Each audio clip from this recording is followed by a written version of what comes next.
Don't forget like, share and subscribe.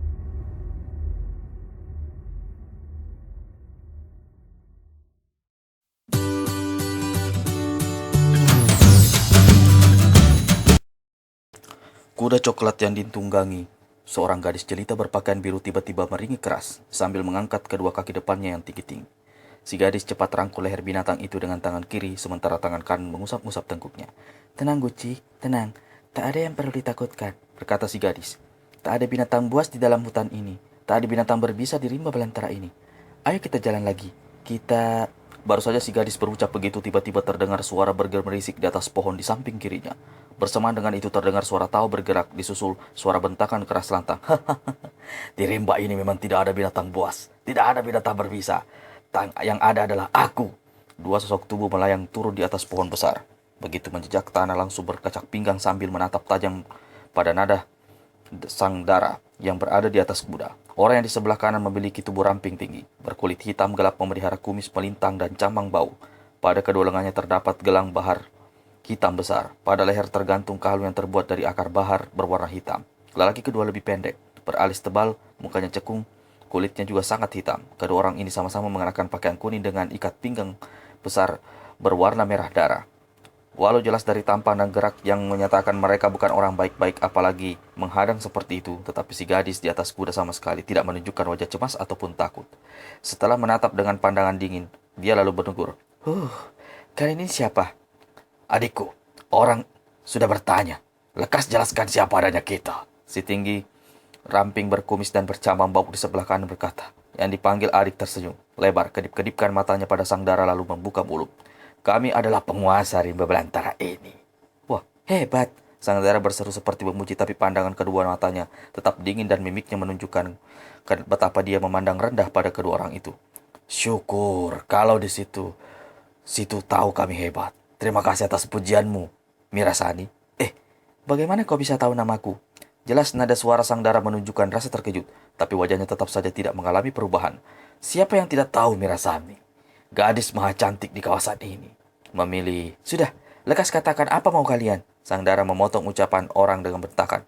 Sabar, Mira. Apa yang kami pasti akan kami jelaskan. Hanya aku belum selesai dengan penjelasan tentang diri kami berdua," menyaut si muka cekung.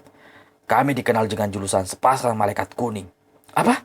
Sepasang malaikat kuning?" seru sang dara, lalu dia tertawa gelak-gelak. "Aku sih memang belum pernah melihat wajah malaikat, tapi aku yakin betul tampang-tampang malaikat tidak seperti muka kalian." "Malaikat kuning." Apa depan sang dara tampak menyerinkan kening, lalu ikut-ikutan tertawa gelak-gelak. Si cekung mengangkat tangan kanannya lalu pegang bahu tinggi ramping di sampingnya seraya berkata, "Ini kakakku, namanya Tumapel Kuning. Dan yang ini," si muka cekung tuningkan juri kaki kirinya di depan dadanya sendiri, "adalah Kumapel Kuning. Dan perlu kujelaskan, aku adalah calon suamimu." Untuk pertama kalinya terlihat wajah si gadis berubah, tapi hanya sekilas pandangannya kembali dingin. "Jadi itu rupanya maksud kalian menghadangku. Ketika bulan 7 di dalam perlombaan mencari jodoh, mengapa kau tidak muncul?" Kumapel Kuning manggut-manggut. "Waktu itu kami ada keperluan penting. Lagi pula aku bukan bangsa pemuda-pemuda tolol yang mau direndahkan dengan segala macam perlombaan konyol itu. Karena itu, kau sengaja menghadangku di sini." "Tepat sekali, Mira. Jangan sebut namaku." "Kau tidak pantas jadi suamiku," bentak Mirasani. "Hei!" Kumapel Kuning menggelagak, sementara Tumapel hanya sunggingkan seringai.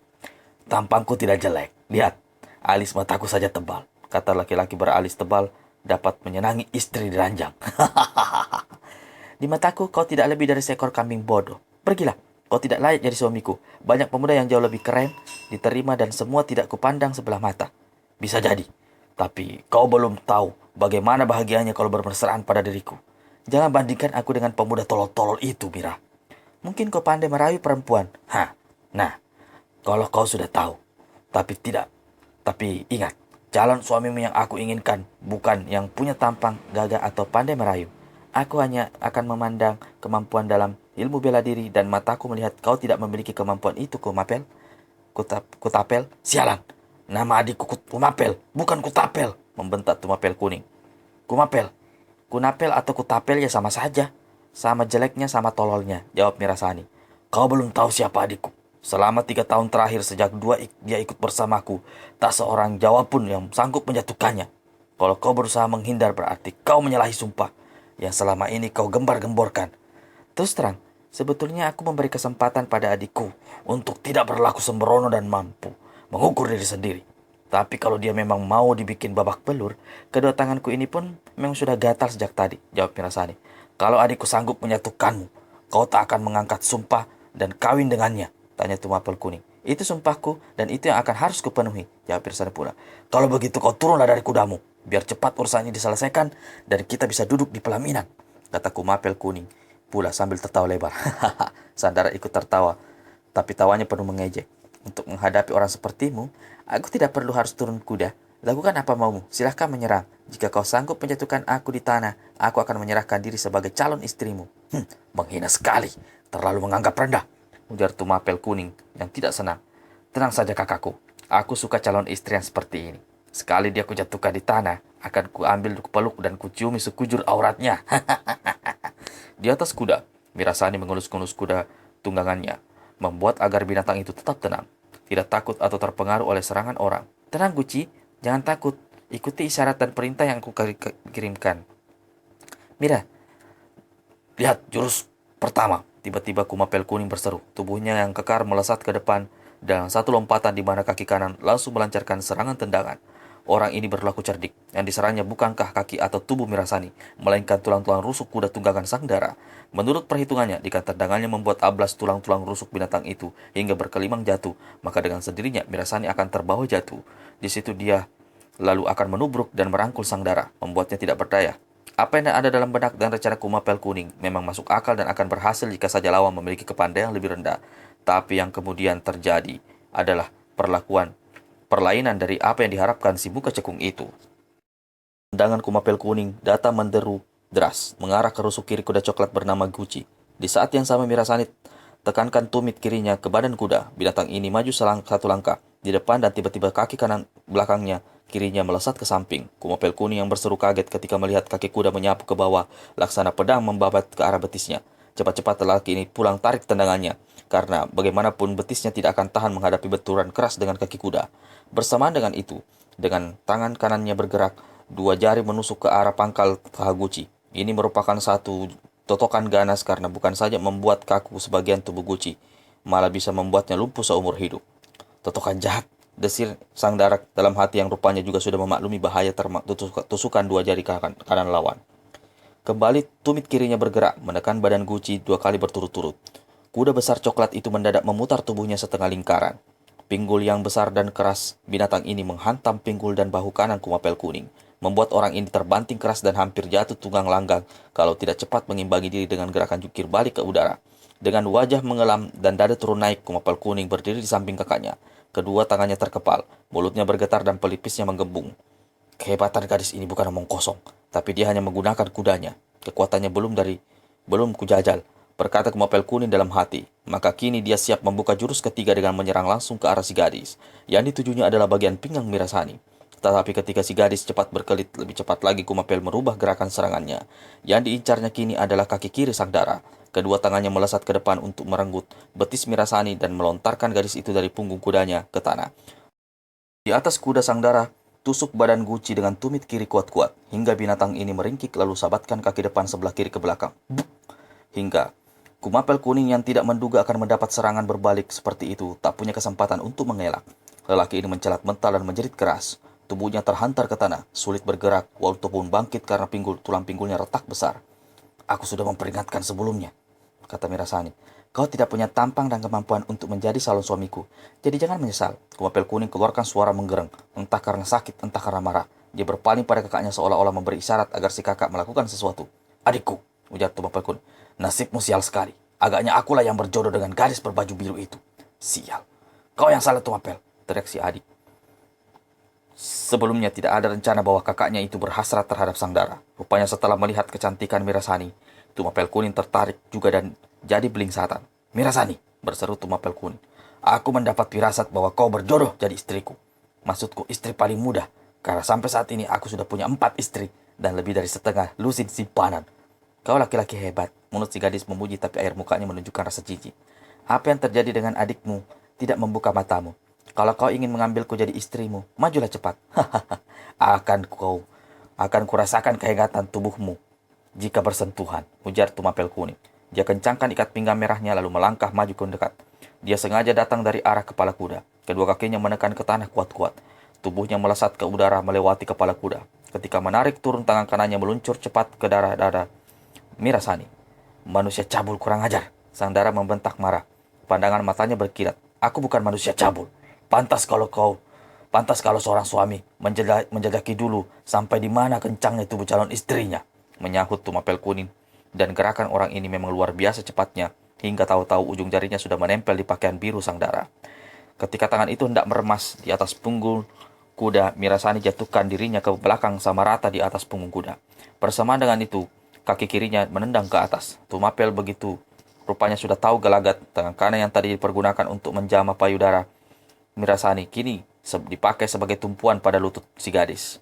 Begitu lutut Mirasani sempat dipegangnya, maka lutut itu dipergunakan sebagai tumpuan untuk membuat lompatan di depan, meluncur sama rata dengan tubuh Mirasani.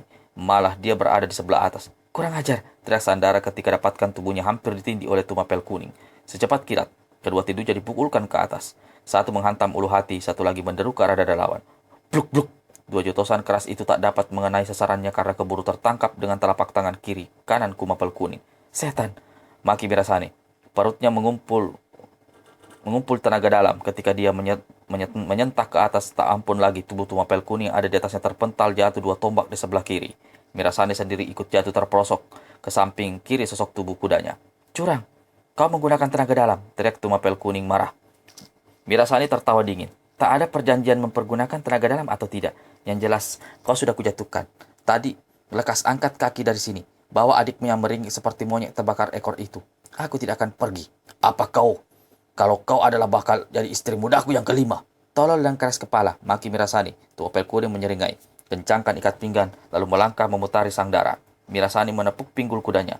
Binatang itu melangkah menjauh hingga kini dia berhadapan langsung dengan Tumapel Kuning di tengah kalangan perkelahian. Ayo, seranglah, teriak Mirasani. Kembali lelaki itu menyeringai. Dia bergerak mendekat. Saat itu didengarnya adiknya berseru. Tumapel, jika kau berhasil mengalahkan gadis itu, berikan dia padaku. Aku akan mengganti dengan apa saja yang kau minta. Boleh-boleh saja, Tumapel. Tapi malam pertamanya tetap bersamaku, sahut Tumapel pula. Dia membuka serangan yang disambut sang Dara dengan cepat. Perkelahian berkecamuk hebat. Ternyata Tumapel Kuning memiliki ilmu silat luar biasa yang tangguh. Dalam 4 jurus saja Mirasani tampak terdesak hebat. Hanya saja karena Tumapel menyadari kalau sang Dara memiliki kekuatan tenaga dalam lebih tinggi, maka dia tak berani melakukan bentrokan langsung. Namun dia yang paling lambat dalam 10 jurus di muka, dia akan berhasil merobohkan sang Dara. Sebaliknya, sang Dara sendiri, walau terdesak hebat, tampak tenang-tenang saja. Memasuki jurus ke-8, tiba-tiba terjadi perubahan total. Gempuran-gempuran Tumapel Kuning amblas dalam pertahanan tangguh sang Dara. Lalu di jurus ke-9 Tumapel pun mulai terdesak. Serangan-serangan kaki dan tangan Mirasani merajalela membuat lelaki tinggi seramping itu bertahan mati-matian. Di jurus ke-11 tinju kanan Mirasani mendarat di dadanya, membuat Tumapel Kuning terjajar ke belakang dan mengeluh menahan sakit. Jurus ke-12 pipisnya kena dihantam dari samping hingga mencucurkan darah. Gadis binal, akan kutelanjangi kau di sini juga, teriak Tumapel Kuning marah. Tangan kirinya bergerak ke balik punggung pakaian kuningnya. Sesaat kemudian, sebilah golok sepanjang 3 jengkal lebih melintang berkilat di depan dadanya. Kau pilih mati atau menyerah. Begitu rupanya kemampuanku. Mengandalkan senjata menghadapi perempuan. Tak ada perjanjian, apakah harus dengan tenangan kosong atau pakai senjata? Kalau kau punya senjata, keluarkan saja. Senjataku hanya ini, jawab Mirasani seraya mengangkat tangan kanannya. Sekilas Tumapel Kuning melihat tanda merah pada telapak tangan kanan si gadis itu. Mendadak, ada rasa tidak enak ketika melihat tanda itu. Namun karena sudah ditimbun amarah, maka dia langsung saja menyerbu dengan goloknya. Senjata itu mengeluarkan suara menderu-deru ketika membelah udara, menghambur serangan ke arah Mirasani. Dara berbaju biru itu mundur beberapa langkah lalu sambil meringkankan tubuh, dia kirimkan tendangan terobosan ke arah lambung lawan. Tumapel Kuning membabat ke bawah. Sekali goloknya menabas kaki sang Dara, pastilah kaki terputus kuntung. Tapi Mirasani tidak semudah itu dipecundangi. Sejak masih berumur 5 tahun, gadis ini telah mendalami ilmu silat yang diramu dari 7 perguruan terkenal di tanah Jawa. Dia membuat gerakan yang menyebabkan mata goloknya hanya lewat seujung kaki di samping betisnya. Begitu betasan senjata lawan lewat kaki yang menentang terus-menerus ke atas, terdengarlah pekik Tumapel disertai suara krek tulang Ketiak lelaki tinggi ramping itu remuk pada lengan kanannya. Gini terkulai. Sakitnya bukan main sementara goloknya mental entah kemana. Manusia-manusia tolol. Kalau kau sudah menerima bagian masing-masing, kata sang dara lalu melangkah mendekati kudanya. Tunggu. Kita belum mengadu kekuatan tenaga dalam. Tiba-tiba terdengar seruang kumapel kuning. Lelaki ini telah berdiri sambil memasang kuda-kuda. Siap untuk menghimpun tenaga dalam di tangan kanan. Mirasani mencibir. Kudaku saja tidak sanggup kau hadapi. Masih berani menantang. Lalu si gadis melompat ke punggul guci dan membelai kudanya meninggalkan tempat itu.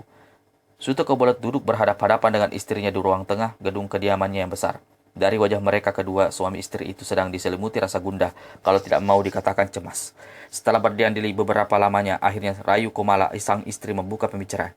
Yang aku khawatir, Kang Mas, kalau anak kita itu akan menjadi perawan tua karena ulahnya sendiri. Karena suaminya tidak menyahuti, maka Rahayu Kumala meneruskan ucapannya. Aku tidak habis pikir, apa sebenarnya yang menjadi tujuan Mira? Mengapa dia jadi sampai membawa sifat seperti itu? Ada satu lagi kekhawatiranku, jika ya muncul seorang jago silat dari golongan hitam, atau tua bangka yang jahat yang sanggup merobohkannya, apa jadi nasib anak kita itu bersuamikan orang seperti itu? Stukobelet masih diam saja. Istrinya jadi merengkut dan berkata, jangan diam saja Kang Mas, kita harus mencari jalan, jangan cuma berpangku tangan. Aku sama sekali tidak berpangku tangan, Rahayu. Aku pun sebenarnya cemas. Ingat apa kata-kata perempuan tua dukun beranak yang menolongmu melahirkan Mira 19 tahun lalu. Ketika lahir, anak itu membawa tanda merah pada telapak tangan kanannya. Dukun beranak itu lalu membisikkan penjelasan bahwa kelak bayimu akan menjadi seorang pesilat ampuh, memiliki watak aneh, dan kalau punya suami, hanya memilih seorang perempuan yang mempunyai kepandaian lebih tinggi dari dia. Ucapan dukun beranak itu sekarang terbukti benar. Seharusnya setelah kita mendapat penjelasan itu, kita tidak menyuruhnya berguru pada Ki Demang Juru Gampit. Hampir 11 tahun orang sakti itu menggembelengnya hingga dia menjadi pendekar perempuan yang tangguh. Kita tak bisa menyalahkan Ki Demang. Betul ucapanmu, Kang Mas. Kita tak bisa menyalahkan orang tua itu. Tapi jika kita bicara dengannya dan meminta pendapatnya, lalu dia memberi petunjuk pada Mira, mungkin gadis itu bisa berubah sekala sabiatnya, terutama yang menyangkut perjodohan dirinya. Gadis seusia dia seharusnya sudah bersuami. Paling tidak sudah memiliki calon suami. Dan sekarang kau lihat saja, Kang Mas. Di luar sana ada lagi 2 orang pemuda yang menunggunya, berminat untuk menjajal ilmu silatnya. Bukan untuk merendahkan orang tua, tapi kalau anak itu sampai kawin dengan lelaki yang tidak tahu juntrungan dan keturunannya, apa tidak malu? Kita turunan bangsawan, masih punya hubungan dekat dengan keraton-keraton, salah seorang adikku jadi garwo dalam istri sultan. Apa tidak malu, Kang Mas? Aku sudah berusaha mencari Ki Demang Juru Gampit. Tapi orang tua sakti itu lenyap entah kemana. Mungkin dia tengah mengelana atau bertapa di suatu tempat bersembunyi. Dan tentang 2 pemuda yang datang itu, mengapa tidak kau katakan saja anak kita itu tidak ada di rumah, lalu menyuruh mereka pergi? Bukan Mira berulang kali menyampaikan pesan, jika ada yang datang harus diminta menunggu sempat sampai dia kembali walau dia bisa 1 atau 2 hari. Kalau kita abaikan pesannya dan dia mengetahui, kita bisa kesalahan lagi. Stukobelet hanya bisa geleng-gelengkan kepala. Lalu kedua suami istri itu berdiri sampai hanya terdiam. Terdengar suara derap kaki kuda. Mira datang, kata Rahayu Kumala lalu bangkit dari kursinya. Suto Kelebet mendahului menuju ke ruang depan. Begitu sampai, dilangkah di depan Mirasani. Segera melihat 2 pemuda yang sejak lama berada dalam menunggu di situ. Pemuda pertama mengenakan pakaian hitam berikat kepala merah, membekal sebilah keris di pinggangnya. Wajahnya cukup tampan dan potongannya menyatakan dia memang seorang ahli silat. Pemuda kedua berkulit putih. Sikapnya tampak halus karena memelihara rambut panjang, wajahnya hampir seperti perempuan. Dia mengenakan pakaian putih sederhana dan memegang sepotong bambu kuning sebesar ibu jari. Sudah tahu apa maksud kedatangan orang, Mira teruskan ke dalam. Dia langsung menegur. Siapa di antara kalian yang datang lebih dahulu? Pemuda berkulit putih cepat berdiri dan menjura. Namaku Suryo Kemis. Aku datang dari selatan Gunung Merapi. Anak murid perguruan silat Rate Putih. Guruku. Mira mengangkat tangannya. Aku tidak butuh keterangan panjang lebar. Aku hanya ingin tahu apakah kau mampu menghadapiku sampai 10 jurus. Jika aku kalah, aku akan tunduk dan menjadi istrimu.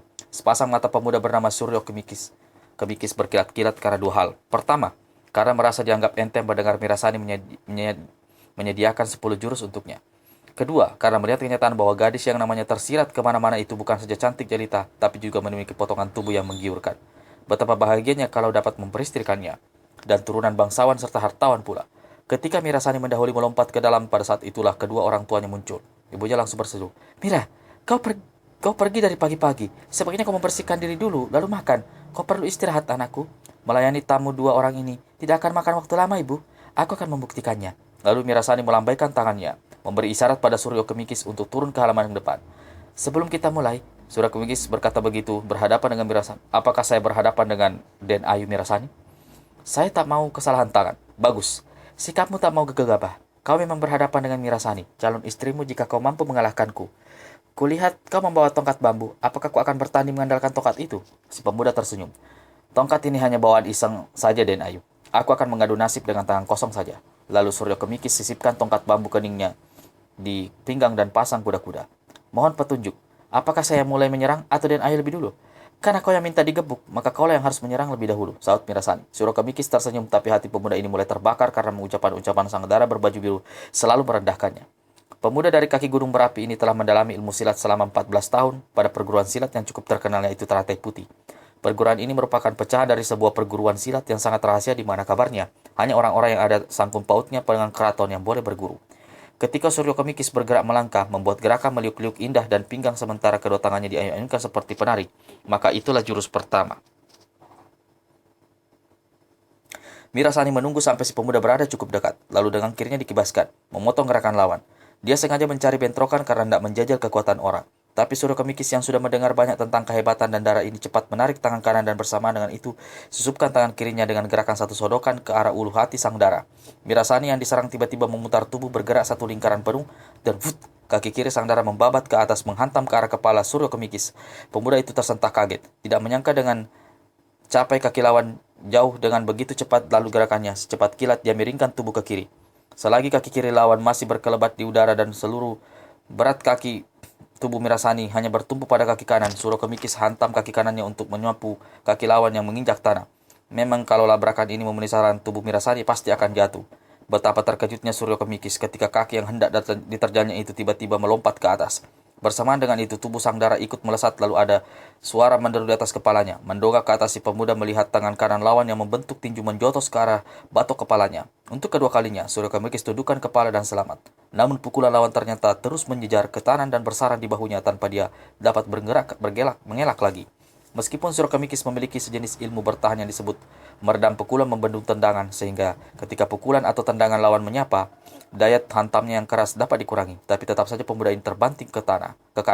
Untuk mencegah agar tubuhnya tidak terbanting mencium tanah, Surya Kemikis mencabut tongkat bambunya, menunjang tubuhnya dengan tongkat itu, lalu berjumplitan.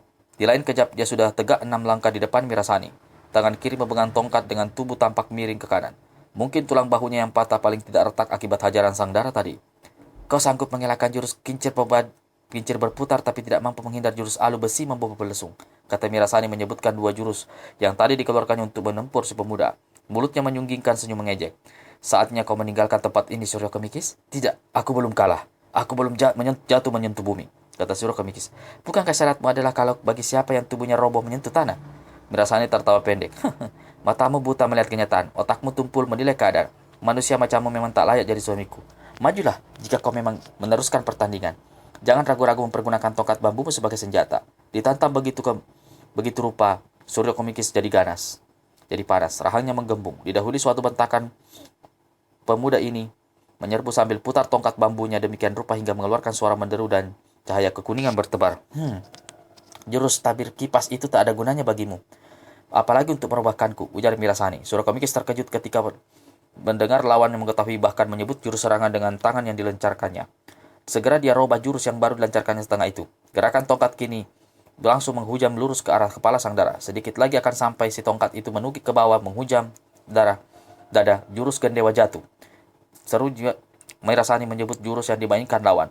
Lagi-lagi hal itu membuat Surya Kemikis terkesigap sehingga gerakannya menyerang agak terpengaruh. Saat itu sang dara berkelebat ke depan.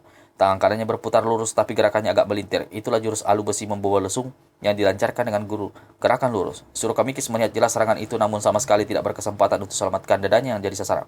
Buk! Terdengar keluhan tinggi serta mentalnya tubuh Surya Kemikis. Pemuda itu tergelimpang di dekat tanah gedung. Tak berkutik beberapa lamanya. Ketika dia mencoba bangkit dari mulutnya menyembur darah segar, Surya Kemikis kembali bergelimpang. Kali ini pingsan saat sadarkan diri. Mirasani sama sekali tidak mempedulikan apa yang dialami Surya Kemikis. Dia berpaling pada pemuda berpakaian hitam berikat kepala merah yang tegak di anak tangga di gedung memandangi sang dara dengan pandangan entah kagum entah kecut. Giliranmu sekarang, berseru Mirasani. Si baju hitam melangkah tenang. 4 langkah di hadapan Mirasani dia menjura lalu berkata, harap maafkan kalau aku terlalu bodoh memberanikan diri mencoba nasib. Mirasani terkenyum kecil. Aku senang melihat sikapmu yang merendah. Tapi kalau bicara soal nasib, ketahuilah, nasibmu tak bakal lebih baik dari pemuda bernama Surokemikis itu. Mirasani melangkah pulang balik sambil berkecap pinggang. Kau lihat kau membawa keris. Kau boleh menggunakan senjata itu untuk menghadapiku. Aku lebih suka kalau diberi petunjuk dengan tangan kosong saja. Pemuda satu ini sopan sekali sikapnya. Hanya sayang dia pasti tidak bisa mengalahkanku. Membanti Mirasani. Lalu dia bertanya, siapa namamu? Kau datang dari manakah? Dan siapa guru silatmu? Namaku buruk saja Den Ayu. Jalak Turonggo. Aku datang dari pantai utara. Soal siapa guruku mohon maaf. Aku sudah dipesan untuk tidak menjual nama guru di depan dan kemana-mana. Lagi pula kehadiranku di sini adalah kemauanku sendiri. Bagus. Kau memang orang silat sejati. Majulah. Meskipun agak sungkan, namun pemuda bernama Jaka Turonggo itu bergerak juga melancarkan serangan pertama. Meski sikap dan tutur bicaranya sangat sopan, namun serangannya ternyata ganas. Jurus pertama itu dibukanya dengan mengelilingi tubuh si gadis secara cepat, lalu tiba-tiba diluncurkan serangan ke arah samping kiri Mirasani. Walau tidak seperti tadi, yang cepat dapat menebak dan menyebut jurus serangan lawan, namun mata Mirasani tajam sudah dapat melihat keganasan serangan lawan. Di balik keganasan itu, matanya yang jeli dan otaknya yang tajam sekaligus dapat pula melihat sudut kelemahan serangan si pemuda.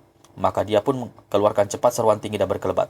Perkelahian berkecamuk hebat. 3 jurus berlalu cepat. Memasuki jurus keempat, mendadak Jalak Turonggo berseru kaget ketika dia mendapatkan keris yang sebelumnya terselip di pinggangnya lenyap. Memandang ke depan, dilihatnya senjata itu sudah berada dalam genggaman tangan kiri Mirasani. Sadarlah si pemuda jika sang dara mau, dia pasti sudah dapat menyusupkan pukulan berbahaya. Maka Jalak Turonggo rapatkan kedua kakinya membuku sambil merapatkan kedua belah tangan dan berkata, terima kasih atas petunjukmu. Jelas bagiku, Den Ayu bukan tandinganku. Aku terlalu bodoh bercita-cita mendapatkan istri sepertimu. Pemuda itu membungkuk sekali lagi. Mirasani tersenyum. Hatinya cukup tenang melihat pemuda yang sangat sopan dan tahu diri ini.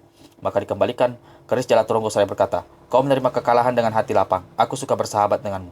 Tapi seorang sahabat aku layak minta tolong. Maksud Den Ayu? Jalak Turonggo. Tolong bawa tubuh pemuda bernama Surokemikis dari sini. Jalak Turonggo sebenarnya merasa tidak senang dengan permintaan itu. Namun akhirnya ia mengangguk.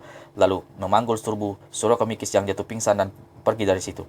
Baru saja Jalak Turonggo lenyap di kelokan jalan dan Rayu Komala berseru memanggil anaknya agar segera masuk ke dalam. Mirasani melangkah cepat ke arah sebuah arca dekat pintu gerbang di halaman sebelah kiri.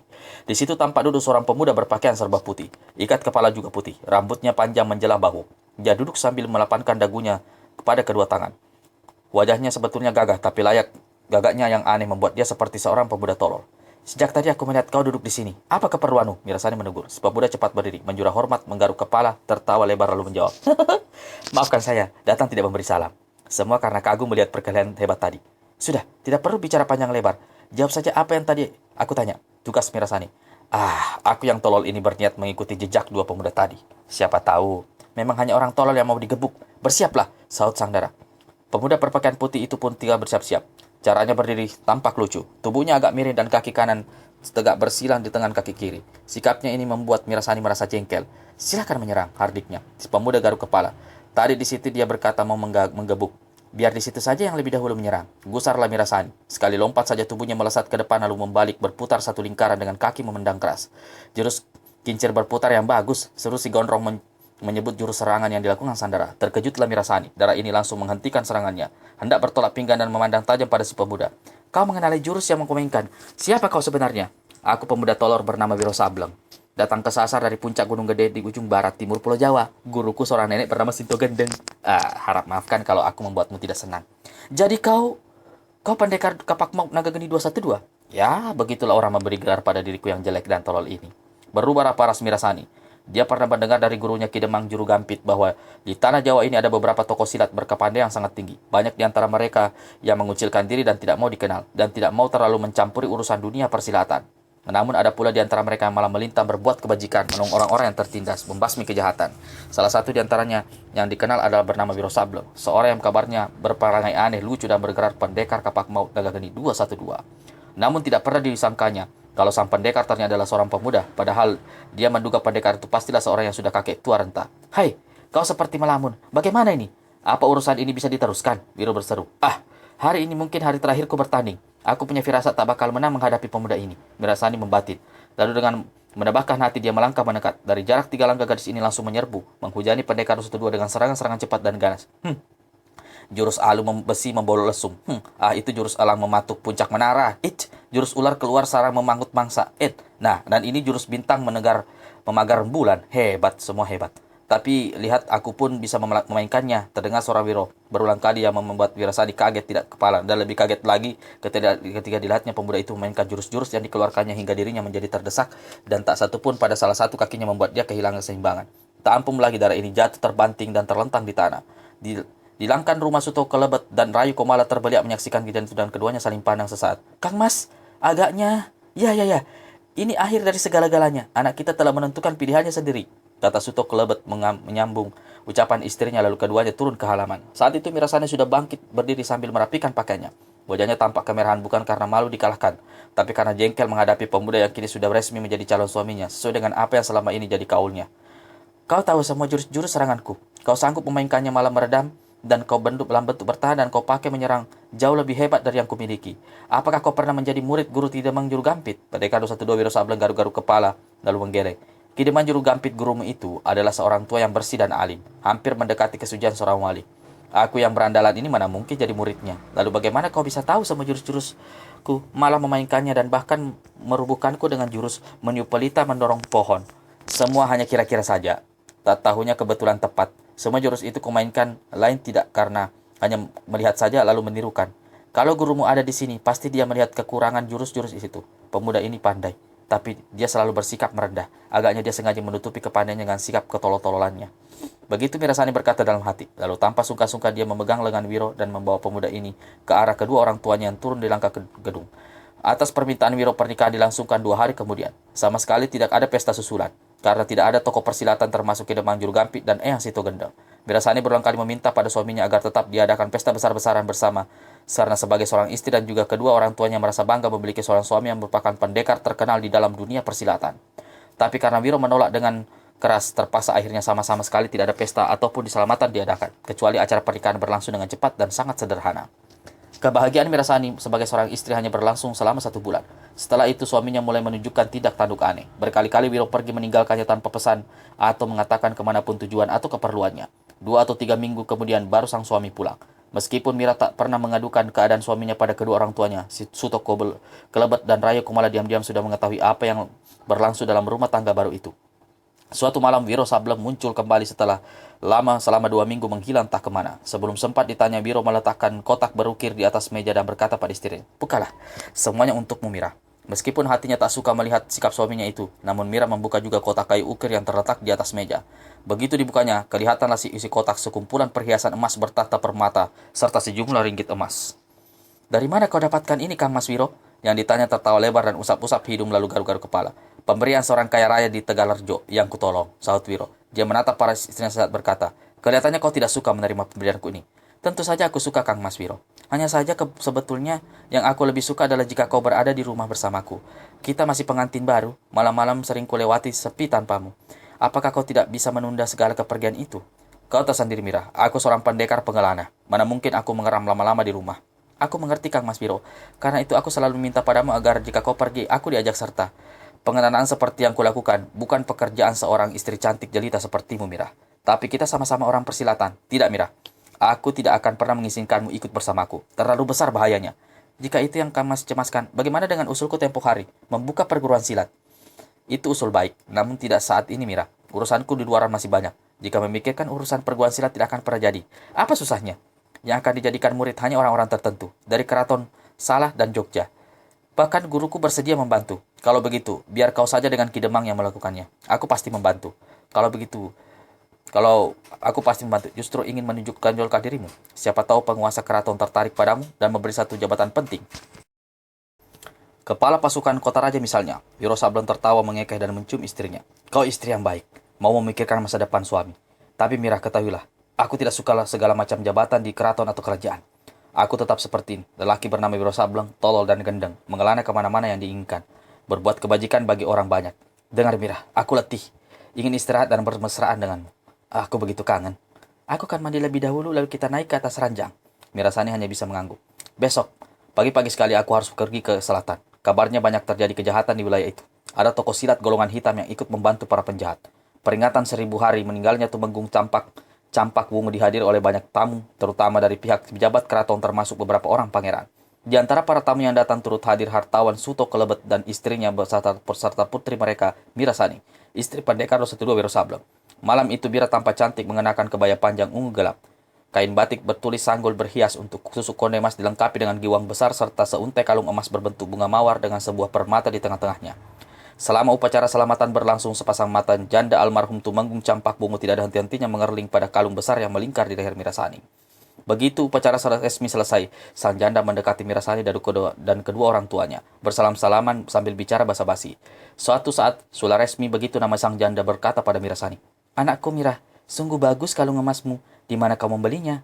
"Ah, jika kau bisa memberitahu siapa pembuatnya, tentu aku akan membuat yang seperti ini." Mirasani hanya senyum tersipu. Yang menjawab adalah ibunya. "Jeng, Sularesmi itu terlalu memuji. Kalung itu biasa-biasa saja. Suaminya yang memberikan." "Ah, suami Mira," ujar Sularesmi seraya memandang berkeliling seperti mencari-cari. "Suaminya tidak hadir, Jeng Sula. Harap dimaafkan, dia masih bertugas di selatan." Sularesmi mengangguk-angguk mendengar penjelasan Rayu Komala itu.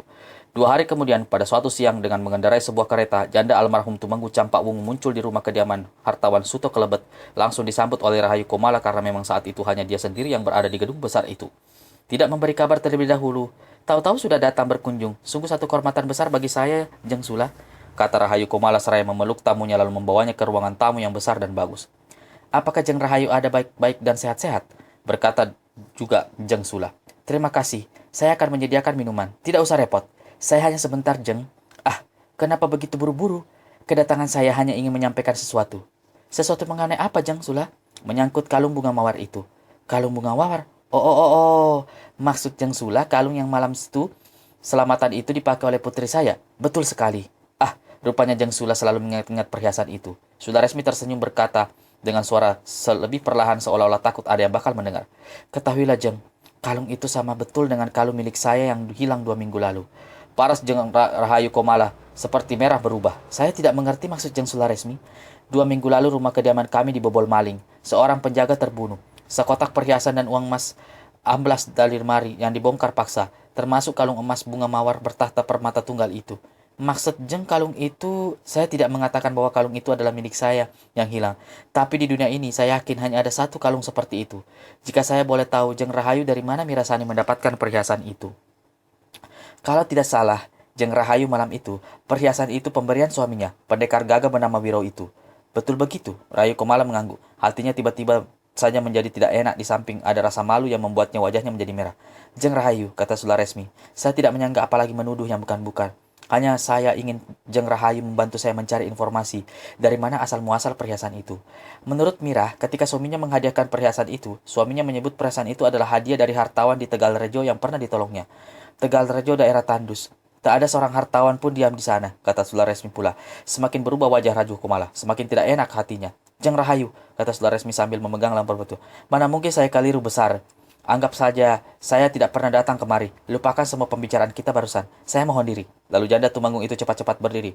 Ketika suatu malam Mirasani menuturkan perempuan Sularesmi dengan ibunya yang menyangkut kalung emas itu, bermata pada itu sesaat pendekar Roso Wiro Sablon tampak berubah wajahnya. Namun di lain kejap dia tertawa lebar dan berkata, "Ada ujar-ujar di dunia ini, Mira.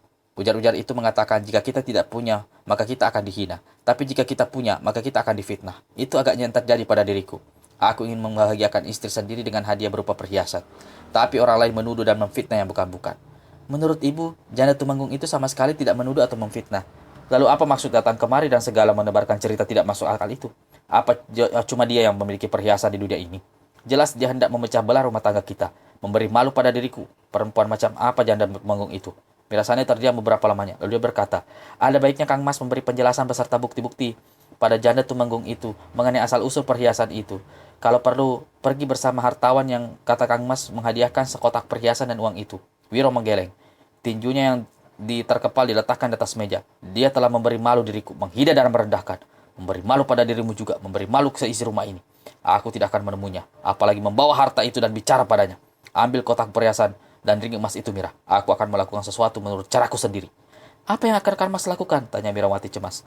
"Kau tidak usah khawatir, istriku. Aku akan melakukan sesuatu yang dapat menghapus malu besar yang dicorengkan perempuan tak berbudi itu. Di mana kotak itu kau simpan? Ambil dan bawa kemari. Jangan ada yang kurang isinya." Mau tak mau Mirasani juga pergi mengambil kotak kayu yang diminta Wiro Sableng itu. Keesokan paginya terjadi kehebohan yang menggegerkan di rumah kediaman almarhum Tumenggung Campak Wungu. Seorang pelayan menemukan Sularesmi telah jadi mayat, menggeletak di atas lantai kamar tidur. Tak ada bekas cekikan pada lehernya. Perempuan yang malang itu mati dengan lidah agak terjulur dengan mata mendelik. Di lantai Dekat jenazah tergeletak tampak kotak kayu berukir berisi perhiasan dan ring emas. Dari dinding kamar yang putih bersih tertera besar-besar deretan angka 212. Ki Demang Juru Gampit merapikan jubah putihnya lalu merunduk, mengambil buntalan kecil yang ada di atas balai-balai. Dia berpaling pada anak lelaki berusia sekitar 12 tahun yang duduk di sudut rumah dan berkata, "Kaiman, aku pergi sekali ini cukup lama. Jaga rumah ini baik-baik dan jangan kau berlatih terus. Jangan lupa berlatih terus. Jika kau rajin, kau pasti akan menguasai seluruh kepandaian ku berikan. Seperti pandainya kakakmu yang bernama Bidasani itu." Ucapan itu akan saya perhatikan, kek. Sebetulnya ingin sekali saya ikut bersama kakek. Ingin bertemu dengan kakak seperguruan yang kabarnya cantik sekali itu. Ki Demang tersenyum. "Belum saatnya, muridku. Suatu ketika kau pasti akan bertemu dengannya. Apakah kudaku sudah kau siapkan?" "Sudah, kek." "Hei, betulkah kakak Mirasani itu mempunyai seorang suami yang gagah perkasa, memiliki ilmu silat dan kemasaktian luar biasa, bergelar pendekar kapak mauk naga geni 212? Ki Demang Juru Gampit mengangguk. "Begitu yang kudengar. Aku sendiri belum pernah bertemu muka. Namun nama besarnya menjulang setinggi gunung Merapi. Itulah sebabnya aku berhasrat menyambangi muridku, bisa bertemu dengan Mirasani dan berjumpa dengan suaminya. Aku pergi sekarang, Kaiman. Jaga rumah baik-baik. Jangan lupa sembahyang." Habis berkata begitu, Ki Demang menuruni tangga kayu rumah kayu sederhana yang terletak di puncak bukit itu. Langkahnya tetap dan tegap ketika menuju pohon di mana kudanya disembatkan. Tetapi langkah itu serta merta tertahan ketika memandang ke depan. Dia melihat di atas kuda miliknya masih tertambat di atas pohon duduk seorang pemuda berpakaian putih, berikat kepala putih berambut gondrong dan sebatang rokok terselip di sela bibirnya. Setelah itu pandangi pemuda tak dikenalnya itu beberapa ketika. Ki Juru Gampit menegur, "Anak muda, enak sekali dudukmu di atas punggung kudaku. Siapakah dirimu? Apakah aku berhadapan dengan orang bernama Ki Demang Juru Gampit?" Pemuda yang ditanya bukannya menjawab, malah balik bertanya. Dengan sabar si orang tua menjawab, "Benar, kau tidak salah. Aku adalah Ki Demang Juru Gampit. Kau datang sengaja mencariku. Aku Wiro Sableng, bergerak pendekar kapak mauk naga geni 212, murid Sinto Gendang dari Gunung Gede." "Astaga!" kagetlah si Ki Demang Juru Gampit. "Aku justru tengah bersiap-siap untuk menyambangimu dan muridku. Tahu-tahu kau muncul di sini. Sungguh senang hatiku bertemu denganmu, Wiro." Meski mulutnya berkata senang, tapi isi hati si orang tua merasa tidak senang melihat tindak tanduk dan cara bicara si pemuda yang dilihatnya tidak sopan, berbau kurang ajar. "Turun dari kuda itu. Mari masuk ke dalam rumah, agar kita bisa berbincang-bincang. Mungkin kita bisa bersama-sama menuju tempat kediaman kau dan istrimu." Ki Demang mengundang. Wiro cabut rokok yang diselap bibirnya lalu mencampakkannya ke tanah. Sekali bergerak saja dia sudah melompat turun ke bawah tanah. "Ki Demang, aku kemari bukan untuk berbincang-bincang.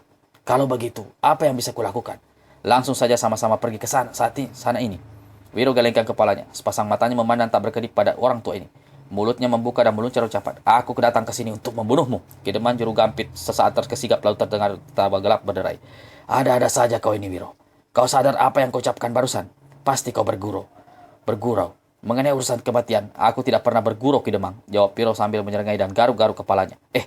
Orang satu ini tampaknya memang tidak bergurau," kata Ki Demang Juru Gampit dalam hati. Maka dia pun memancing. "Soal kematian anak manusia adalah di tangan Tuhan. Kalau hari ini memang takdirku sampai umur, aku akan menerima dengan pasrah. Hanya saja ingin kutanyakan dengan jelas, apa yang membuatmu muncul sebagai malaikat pencabut nyawa?" Wiro tertawa bergelak. "Kalau kau tanya soal alasan, jawabannya bisa 1001 macam orang tua. Apa kau sudah siap untuk mati?" "Aku sudah siap sejak tadi, anak muda. Aku mempunyai firasat kau sebenarnya bukan." Sebelum Ki Demang menyelesaikan kalimatnya, pendekar 212 Wiro Sableng telah menyergapnya dengan serangan. Tak bisa berbuat lain, Ki Demang Juru Gampit segera menghadapi serangan itu dengan tenang. Mula-mula dengan perlahan sampai 2 jurus. Pada jurus ketiga, guru Mirasani mulai baras menyerang. Inilah yang ditunggu Wiro Sableng. Matanya yang tajam memperhatikan gerakan lawan, memeredam dan meniru gerakan itu sambil menyebutkan jurus yang dikeluarkan si orang tua. Ki Demang Juru Gampit tidak kaget melihat lawan bisa menyebut dan mengenali jurus-jurus yang dimainkannya. Karena pastilah semua orang diketahui Wiro dan istrinya. Tapi orang tua ini merasa melihat kaget ketika dilihatnya Wiro Sableng balas menyerang dengan jurus-jurus ilmu silat yang diciptakannya sendiri. Dan celakanya jurus-jurus serangan yang dilancarkan lawan ternyata lebih ganas dan disertai aliran tenaga dalam tinggi hingga orang tua itu terdesak hebat. "Luar biasa, tak bisa dipercaya," kata Ki Demang Juru Gampit dalam hati. "Terpaksa aku mengeluarkan kesaktian. Namun orang tua ini tak mendapat kesempatan untuk mengeluarkan pukulan-pukulan saktinya karena serangan lawan yang datang tiada henti seperti curahan hujan. Jurus alu besi membawa lusung," teriak Wiro tiba-tiba sekali tangan kirinya meluncur menembus pertahanan Ki Demang. Ki Demang Juru Gampit melihat jelas datangnya serangan itu. Dia menangkis dengan menghantamkan lengan ke atas.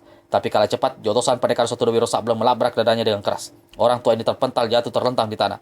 Tulang dadanya remuk. 2 tulang iganya ikut patah. Melihat hal ini, Kaiman murid Ki Demang sejak tadi menyaksikan pertempuran berteriak marah dan berlari ke arah Wiro mengecukan tinju. "Manusia jahat tak berbudi. Aku akan membalas apa yang kau lakukan terhadap guru." Wiro berpaling dan menyergai. "Bocah tolol. Jadi kau muridnya tua bangka ini. Bagus, guru dan murid akan kubunuh bersama. Mendengar ucapan Wiro dan memasang sorotan mata pendekar itu, Kideman maklum apa yang bakal terjadi. Maka dia pun berteriak, Kaiman, lari, lekas lari, selamatkan dirimu, dia bukan tandinganmu. Sesaat anak berusia 12 tahun itu hentikan langkahnya. Tapi bila dilihatnya darah yang mengucur di sela bibir gurunya, amarahnya memuncak kembali. Dia tidak takut terhadap Wiro. Dia rela mati bersama gurunya. Kaiman, dengar ucapanku. Lari, lekas lari. Muridmu hanya akan lari ke neraka, Kidemang, ujar Wiro. Lalu dia melompat untuk menyergap anak itu. Kideman juru gampik kumpulkan sisa kekuatannya untuk melompat dan menangkap salah satu kaki Wiro Sableng hingga kedua orang itu kemudian sama-sama jatuh bergulingan. Dengan satu bentakan keras, Wiro lepaskan kakinya dari cengkeraman orang. Saat itu dilihatnya anak lelaki itu tidak ada lagi di situ. Dengan gerak geram, Wiro melangkah mendekati Kidemang. Orang tua yang dalam keadaan tak berdaya itu kerahkan tenaga dalamnya. Tangannya bergetar, mulutnya berkobat kabit membaca sesuatu. Begitu Wiro datang lebih dekat, Kidemang hantamkan tangan kanannya. Angin berwarna biru menderu, menghantam deras ke arah dada Wiro. Terasa hawa dingin menggigitkan. Pendekar 112 cepat melompat ke samping. Dari samping dia balas menghantam dengan pukulan tangan kanan. Tampak cahaya putih berkilauan. Udara panas berdebar. Cahaya itu laksana tombak, laksana menderu menghantam tubuh Kideman. Orang tua itu terpekik. Tubuhnya sebelah bawah hangus. Gerahamnya bergemetakan menahan sakit. Pukulan sinar matahari, desisnya. Dia sudah lama mendengar kehebatan pukulan sakti itu. Siapa menduga kalau hari itu akhirnya menemui ajal dengan pukulan itu. Setelah mengerang 6 panjang, Kideman juru gampit tak tampak bergeming lagi. Nafasnya melayang sudah. Pesantren Tunggul Kencono merupakan pesantren paling besar di Jawa Tengah pada masa itu. Ratusan muridnya bermukim di kaki Gunung Sumbing, dekat sebuah lembah pada yang subur. Saat itu, baru lepas maghrib dan anak-anak murid pesantren tengah bertadarus mengaji bangsal besar bangunan induk sambil menunggu dan bersembahyang isya. Kiai Bangil Manggolo pimpinan pesantren duduk di tengah bangsal. Kedua matanya terpejam sedang tangan kanannya memegang tasbih. Walau dia tengah berzikir khusyuk, namun telinganya yang tajam senantiasa dapat mendengar bacaan murid-muridnya yang salah. Maka sang kiai memberitahu kesalahan itu dan meminta si murid mengulang kajinya sampai betul. Di antara ramainya gema suara para murid mengaji, tiba-tiba terdengar suara krak yang disusul oleh patahnya tiang bangsal di ujung kanan serta miringnya atap bangsal di bagian itu. Suara para murid yang mengaji serta-merta sirap. Semua kepala dipalingkan ke arah tiang yang patah dan semua mata ditujukan pada sosok tubuh pemuda berambut gondrong mengenakan pakaian putih yang tegak berkaca pinggang di bawah atapnya miring. Kiai Bangsal Menggolo terus saja bersila dan bersikir seolah-olah sama sekali tidak terpengaruh atau terganggu oleh apapun yang terjadi. Namun sebenarnya semua keadaan berubah itu tidak lepas dari mata hatinya. Apa yang terjadi? Sang Kiai bertanya. Seorang pemuda tak dikenal memukul patah tiang bangsal. Salah seorang murid menjawab. Perlahan sepasang mata Kiai Bangil Banggolo terbuka dan langsung berduru bertampar dengan pemuda berpakaian putih berambut gondrong yang tegak dekat tiang bangsal yang patah. Anak muda, betulkah kau yang mematahkan tiang itu? Bertanya Kiai Bangil Banggolo. Suaranya datar dan tenang. Memang aku yang melakukannya, menjawab si pemuda dengan tandas, ponga dan jelas bernada menantang. Kiai Bangil Manggolo bergumam dan angguk-anggukan kepalanya beberapa kali. Apa salah tiang itu hingga kau memukulnya sampai patah dan merusak bangunan kedamaian kami? Yang ditanya mendengar menjawab, tiang itu memang tidak punya salah, tapi pimpinan pesantren Tunggul Kencono ini yang punya salah dan dosa besar. Semua anak murid pesantren terkesigap mendengar ucapan si gondrong tak dikenal itu. Setelah mengusap janggut putihnya beberapa kali, Kiai Bangil Manggolo lalu berucap, yang namanya manusia itu tidak akan pernah luput dari dosa dan kesalahan. Tapi, apakah kau bisa mengatakan dosa dan kesalahanku, anak muda? Kau diketahui berkomplot dengan pemberontak di daerah timur untuk merebut tahta menghancurkan kerajaan, jawab si pemuda. Masya Allah, berucap kali Kiai Manggolo. Menuduh tanpa bukti sama saja dengan memfitnah. Selama bertahun-tahun aku tidak pernah meninggalkan pesantren. Selama bertahun-tahun aku tak pernah berhubungan dengan dunia luar. Bagaimana tiba-tiba saja aku dituduh perbuatan keji seperti itu, berkomplot dengan kaum pemberontak? Untuk menyatakan tuduhan seperti ini, tak perlu aku membawa segala macam bukti. Karena semua bukti sudah berada di tangan Sri Baginda. Kalau begitu, apakah kau utusan Sri Baginda? Alat negara? Bukan hanya sekedar utusan kiai, tapi sekaligus memberi perintah untuk menghukum matimu saat ini juga. Mendengar kata-kata si pemuda, puluhan murid pesantren serta merta berdiri dengan siap-siap melindungi pemimpin mereka. Bahkan kalau perlu meringkus pemuda tak dikenal itu. Perlu diketahui, pesantren Tunggul Kencono adalah pesantren di mana para murid belajar berbagai ilmu agama serta dakwah. Sama sekali tidak mengajarkan ilmu silat apalagi segala macam kesaktian. Namun demikian melihat pimpinan mereka berada dalam ancaman, para murid pesantren menjadi marah dan bersiap-siap untuk menjaga segala kemungkinan. Melihat hal ini Kiai Bangil Manggolo cepat memberi isyarat menyuruh muridnya tenang dan duduk kembali. Anak muda, kata Kiai Bangil Manggolo seraya berdiri dari duduknya. Jika kerajaan ingin menangkap seorang apalagi hendak menjatuhkan hukuman, terlebih dahulu orang itu dibawa ke persidangan pengadilan. Dia akan ditangkap dengan surat resmi bercap kerajaan. Dan yang membawa surat penangkapan itu paling tidak ada sejumlah prajurit berseragam resmi, bersenjata lengkap. Kau datang seorang diri serta seperti gelandangan tak tahu juntrungan. Siapa sebenarnya kau ini, anak muda? Si Gondrong tampak wajahnya mendengar kata-kata Kiai Bangil Manggolo itu. Namun kemudian dia keluarkan suara tawa bergerak. Kalau kau ingin tahu siapa aku, dengar baik-baik, Kiai. Nama aku Wiro Sableng, murid Eyang Sinto Gendeng dari puncak Gunung Gede. Bergerak pendekar kapak maut naga geni 212. Mendengar keterangan si pemuda, terkejutlah Kiai Bangil Manggolo. Nama besarmu memang sudah lama ku dengar. Aku pun pernah berbincang-bincang dengan gurumu dan suatu pertemuan beberapa tahun yang silam. Aku yakin ada kekeliruan. Aku yakin tidak ada kekeliruan, memotong Wiro Sableng. Apakah kau sudah siap untuk mati? Wiro Sableng turunkan tangan kanannya sejak tadi bertolak pinggang. Kiai, puluhan murid pesantren berseru tegak dan tanpa dapat dicegah, mereka sudah mengelilingi Kiai Bangil Manggolo, menghadap ke arah pemuda dengan pandangan beringas. Semua mundur, seru Kiai mundur. Tidak ada yang perlu ditakutkan. Orang tua itu lalu mendorong murid-muridnya ke samping, sambil melangkah ke arah Wiro. Berdiri. Saat itu tiba-tiba Wiro Sableng pukulkan tangan kanannya ke depan seraya berteriak. Kiai Bangil, ajalmu sudah sampai. Terima pukulan sinar matahari ini sebagai hukumanmu. Sinar putih menderu di tangan kanan Wiro. Kiai Bangil terpental 2 tombak, jatuh ke lantai bangsal dalam keadaan hangus sekujur badannya. Anak murid pesantren yang puluhan orang itu berkepekikan. Sebagian memburu ke arah guru mereka, sebagian lagi melompat ke arah Wiro. Tapi pemuda itu lenyap. Pagi cerah, langit bersih membisu, sang surya bersinar lembut. Embun masih tampak berlekat di daunan. Dalam udara segar itu dari kejauhan terdengar suara orang-orang bersiul. Keras tapi entah membawakan lagu apa. Tiba-tiba seorang siulung itu lenyap ketika dari berbagai arah terdengar suitan keras saling bersahutan. Orang yang bersiul pertama tadi hentikan langkahnya dan memandang berkeliling. Suara suitan terdengar lagi berulang kali. Jelas saling bersahut-sahutan seperti memberi suatu tanda. Orang yang bersiul kembali berkeliling. Aneh. Suitan seperti itu biasanya tanda-tanda yang dibuat oleh orang-orang persilatan. Agaknya sesuatu terjadi di sekitar sini. Begitu orang itu membatin sambil menggaruk-garuk kepalanya yang gondrong. Ketika suara suitan itu lenyap, si gondrong siap melanjutkan perjalanan. Namun langkahnya tertahan ketika tiba-tiba kembali terdengar suara suitan bersahut-sahutan lebih keras, tanda lebih dekat dan lebih riuh, tanda lebih banyak. Dan ada apa ini?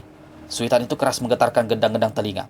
Suitan yang disertai pengarahan tenaga dalam tinggi. Si gondrong menepuk-nepuk telinganya. Terdengar suara bergerisik. Si gondrong cepat membalik. Dari sebatang pohon besar melayang turun sosok tubuh yang muncul ternyata seorang tua renta berjanggut putih sampai ke dada. Dia membawa 2 bumbung bambu. Satu dipanggul, satunya lagi ditenteng. Melihat orang tua ini, si gondrong cepat-cepat menubruk dan jatuhkan diri saya berkata, Dewa Tuak, sungguh pertemuan yang tidak diduga. Kau tidak seperti tambah tua. Tak pernah tambah tua, luar biasa. Si orang tua tertawa tapi si gondrong ada sesuatu yang tersembunyi di balik tawa itu. Pendekar 212 Wiro Sableng, aku sedang bertemu denganmu. Hanya saja keadaan hari ini tidak terlalu menggembirakan. Berdirilah. Si gondrong yang ternyata pendekar 212 Wiro Sableng berdiri perlahan. Dewa Tua, apa kau sehat-sehat saja? Aku sehat dan baik, jawab si orang tua disebut dengan gelar nama Dewa Tua itu, yang merupakan seorang tokoh silat yang sangat disegani. Apakah kau juga baik-baik? Aku sehat, segar bugar, jawab Wiro Sableng mengacungkan kedua tangan tinggi-tinggi jaga terkepal. Syukur kalau begitu. Tapi sehat tubuhmu, tidak sehat lagi banyak orang lain. Dunia persilatan telah geger oleh tindak tandukmu. Apa maksudmu Dewa Tua? Wiro Sableng terkejut mendengar ucapan Dewa Tua. Kau masih bertanya pendekar 212? Bertanya setelah apa yang kau lakukan? Setelah segala sesuatunya terlambat. Karena saat ini, lebih dari setengah lusin tokoh silat telah mengurung tempat ini. Siap untuk membantaimu. Wiro memandang berkeliling. Astaga, apa yang dikatakan Dewa Tua ternyata tidak dusta. Di sekelilingnya tampak tegak 7 orang, memandang tak berkedip ke arahnya. Beberapa di antaranya orang-orang itu dikenalnya. Yang pertama adalah seorang kakek yang mata kirinya picak. Wiro kenal sekali dengan orang tua ini, yaitu Lor Gambir Seta, murid tokoh silat nomor 1 si Raja Penidur. Yang kedua juga seorang kakek bertubuh tinggi langsing, dikenal dengan gelar malaikat tangan besi dari Puputan. Merupakan tokoh paling ditakuti di kawasan timur. Orang yang ketiga, seorang nenek bermata juling mencelat arit di tangan kiri. Wiro ingat pernah bertemu dengan perempuan itu sebelumnya, tapi lupa entah di mana. Orang keempat, seorang pemuda berwajah tirus, memegang tongkat besi di tangan kiri. Seorang sahabat yang dikenal Wiro dengan gelar pendekar besi hitam. Yang kelima, seorang lelaki bertubuh besar bertelanjang dada bermuka angker karena penuh cambang bauk dan guratan bekas luka di atas kedua pipinya. Wiro tak kenal manusia satu ini. Orang yang keenam berdiri di bawah sebatang pohon, berpakaian serba hitam. Wajahnya tidak kelihatan karena tertutup ceping bambu. Tapi dari hulu gelok berbentuk kepala harimau yang terselip di pinggangnya, murid Sintogana segera mengenalnya, yakni seorang tokoh silat dari kawasan barat bernama Menak Jalantara, bergelar harimau pemakan jantung. Orang yang terakhir seorang nenek bermuka garang, rambutnya putih jarang, kepalanya hampir sulah. Dia mengenakan jubah putih dekil penuh tambalan dan memegang sebuah tongkat kaleng rombeng yang sudah karatan. Pengemis hantu, desis Wiro Sableng ketika mengenal nenek itu berwajah angker itu. Seperti hantu itu, dia tahu betul semua orang yang berada di situ adalah tokoh-tokoh silat golongan putih. Satu aliran dengan dirinya sendiri. Tapi mengapa semua mereka memandang air muka yang menunjukkan permusuhan? Sementara Dewa Tua dilihatnya beberapa kali menarik nafas panjang. Dewa tua, ada apa ini sebenarnya? Tanya Wiro Sableng. Aku mencium hawa pembunuhan. Dewa tua kembali menghela napas dalam-dalam lalu membuka mulut. Aku tak kuasa menjawab pertanyaanmu, Wiro. Biar para tokoh itu saja memberitahu. Lor Gambir Seta serta maju selangkah. 4 bulan yang lalu, kau membunuh Kiai Bangil Manggolo. Orang tua itu masih keponakan guruku si Raja Penidur. Guru menugaskanku untuk meminta pertanggungjawabmu. Aku membunuh Kiai Bangil Manggil Manggolo. Wiro kaget besar dan geleng-geleng kepala. Ketika dia hendak membuka mulut, kembali tiba-tiba malaikat tangan besi dari puputan sudah lebih dahulu memotong. 7 bulan lalu, kau membunuh sahabatku Kidemang Juru Gampit. Nyawanya adalah nyawaku juga. Jika kau membunuhnya, maka aku minta kau membunuhku sekalian. Hei, apa-apaan ini? Dua orang menuduhku yang bukan-bukan, seru Wiro. Pemuda berwajah tirus maju 2 langkah dan cancakkan tongkat besi hitamnya ke tanah. Aku pendekar besi hitam. 8 bulan silam, kau merampok rumah kediaman bibiku janda almarhum Tumenggung Campakmungu. Beberapa minggu kemudian kau membunuh perempuan itu dengan terangan meninggalkan angka 212 di dinding rumah. Waladalah, Wiro garuk-garuk kepalanya dengan kedua tangan. Tuduhan keji apa lagi yang aku terima hari ini? Murid Sintoganda berpaling pada orang-orang yang belum angkat bicara. Nenek bersenjata arit ayunkan senjatanya beberapa kali lalu bicara dengan suara membentak. Kau memperkosa dan membunuh murid tunggalku, Sinotrukuni. Deretan angka 212 kau torehkan di sekujur tubuhnya yang telanjang. Aku akan mencincang tubuhmu dengan arit ini. Kenal diriku, arit pencabut raga. Gusti Allah, seru Wiro. Hampir jatuh terduduk di tanah dengan tuduhan itu. Memperkosa dan membunuh keji itu tak pernah aku lakukan. Demi Tuhan, semua pendekar murtad sepertimu. Siapa yang mau percaya?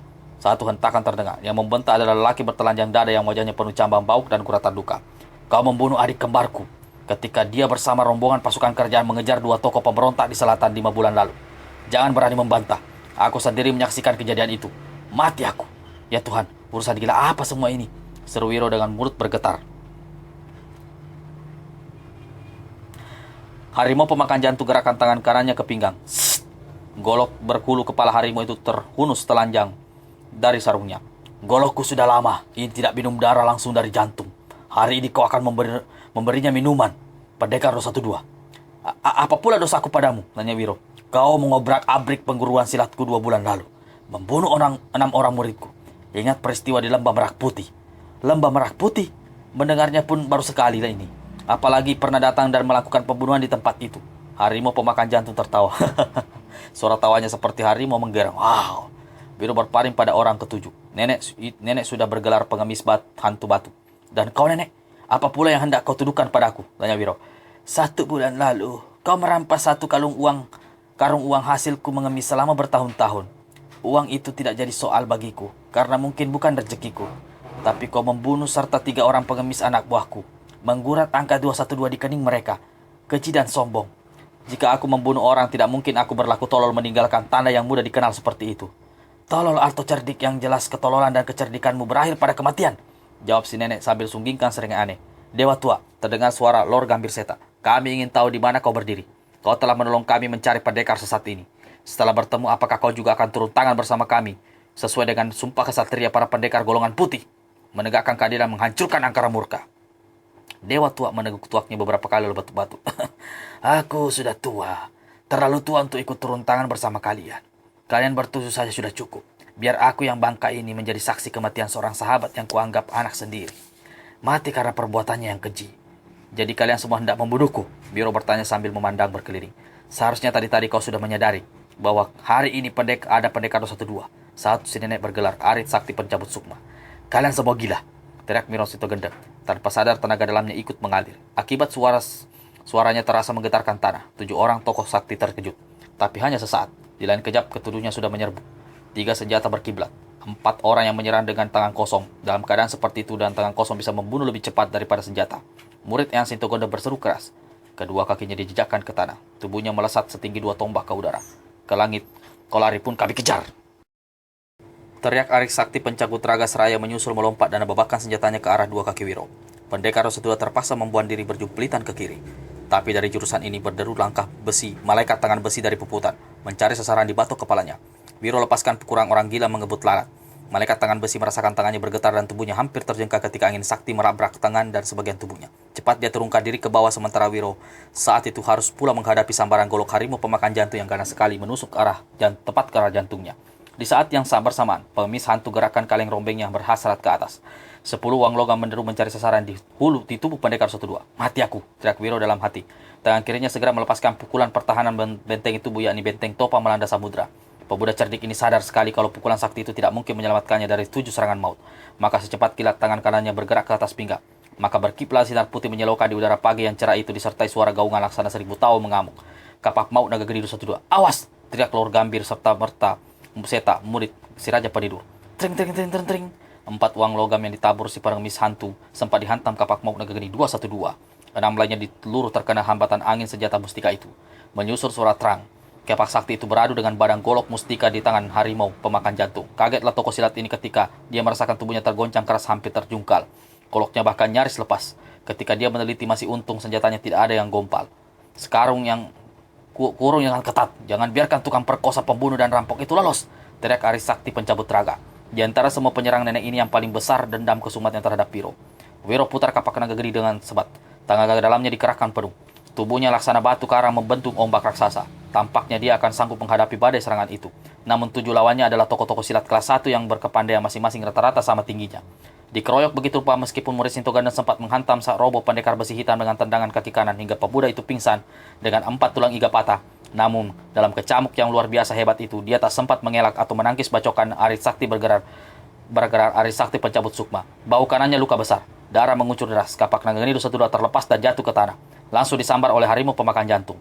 Pendekar dari Gunung Gede itu baru sadar apa artinya ini. Dengan tangan kanan kirinya dia cepat lepaskan pukulan sinar matahari yang terkena laset itu. 7 orang penyerang serta-merta menyingkir begitu melihat cahaya putih menyilaukan berkiblat disertai tebaran hawa panas luar biasa. Ketika sinar putih dan hawa panas sinar 7 orang yang mengejar sama mengumpat dan memaki, pendekar 1-2 telah lenyap dari tempat itu. Semuanya memandang ke arah dewa tua, diam-diam menyesalkan mengapa kakek sakti itu tidak mau turun tangan membantu. Kuda coklat itu akhirnya sampai juga ke puncak Gunung Gede. Kita berhenti di sini, Guci. Aku sudah melihat gubuk kediaman guru keparat itu. Kau tunggu di sini. Mirasani elus-elus tengkuk kudanya lalu melompat turun. Ketika gubuk di puncak gunung itu diperiksanya ternyata kosong. Keparat! Tidak ada siapa-siapa di sini, maki Mirasani. Saking jengkelnya hendak ditandanya pintu gubuk, namun tiba-tiba ada suara menegur. Gadis elok, siapa yang kau cari?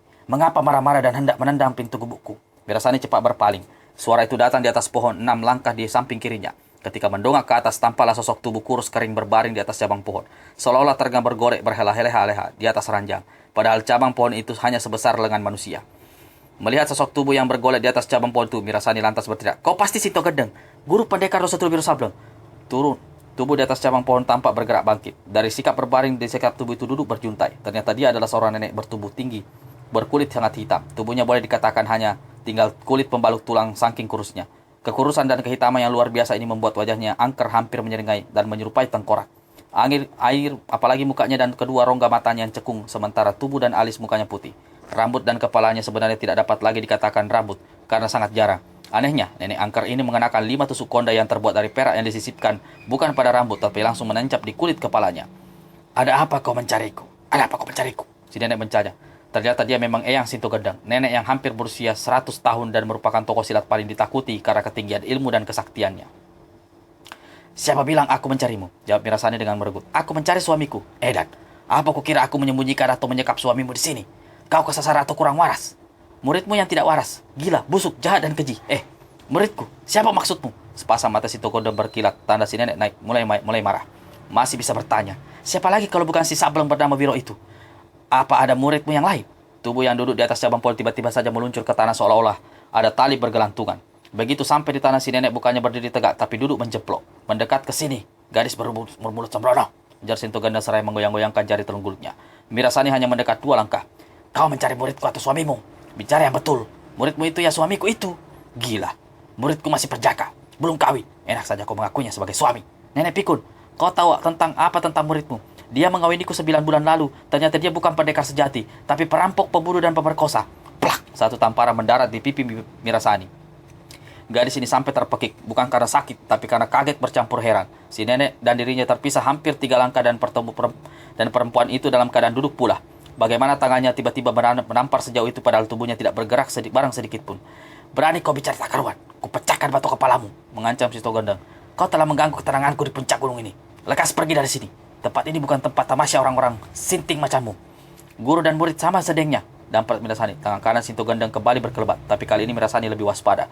Begitu dia bergerak, dia cepat mengelak lalu serahkan berangan balasan berupa tendangan ke arah dada si nenek. Yang diserang tertawa mengekek. Aku sudah lama tidak berolahraga. Serang sepuasmu, cari tempat yang empuk. Hihihi. Ketika tendangan itu hampir-hampir mendadak, Mirasani merasa seperti ada yang mendorong kakinya hingga tendangannya tidak mengena. Dia lipat gandakan tenaganya, kekuatan yang mendorong berubah berlipat ganda pula. Akibatnya Mira jadi terpental dan jatuh ke tanah. Ah, kau bukan lawan yang baik untuk berolahraga. Kalau begitu, duduk saja di tanah sana dan ceritakan padaku mengapa kau muncul seperti orang gila, memaki dan bicara yang bukan tentang muridku. Panas dan marahnya Mirasani bukan kepalang. Cepat dia bergerak bangkit dan astaga. Seperti yang dikatakan si nenek, dia hanya mampu duduk di tanah seolah-olah pantatnya menjadi lengket. Betapapun dia berusaha mengerahkan tenaga untuk berdiri, tetap saja dia duduk begitu rupa. Saking kesalnya akhirnya Mira hanya terisak menangis. Itu saja kepandaian kau perempuan, menangis. Sungguh memalukan, mengejek si nenek. Tubuhmu boleh kaku tapi mulutmu tidak bisu. Ayo katakan, maksud kedatanganmu kemari. Aku mencari muridmu, Nek, jawab Mirasani sesungguhkan.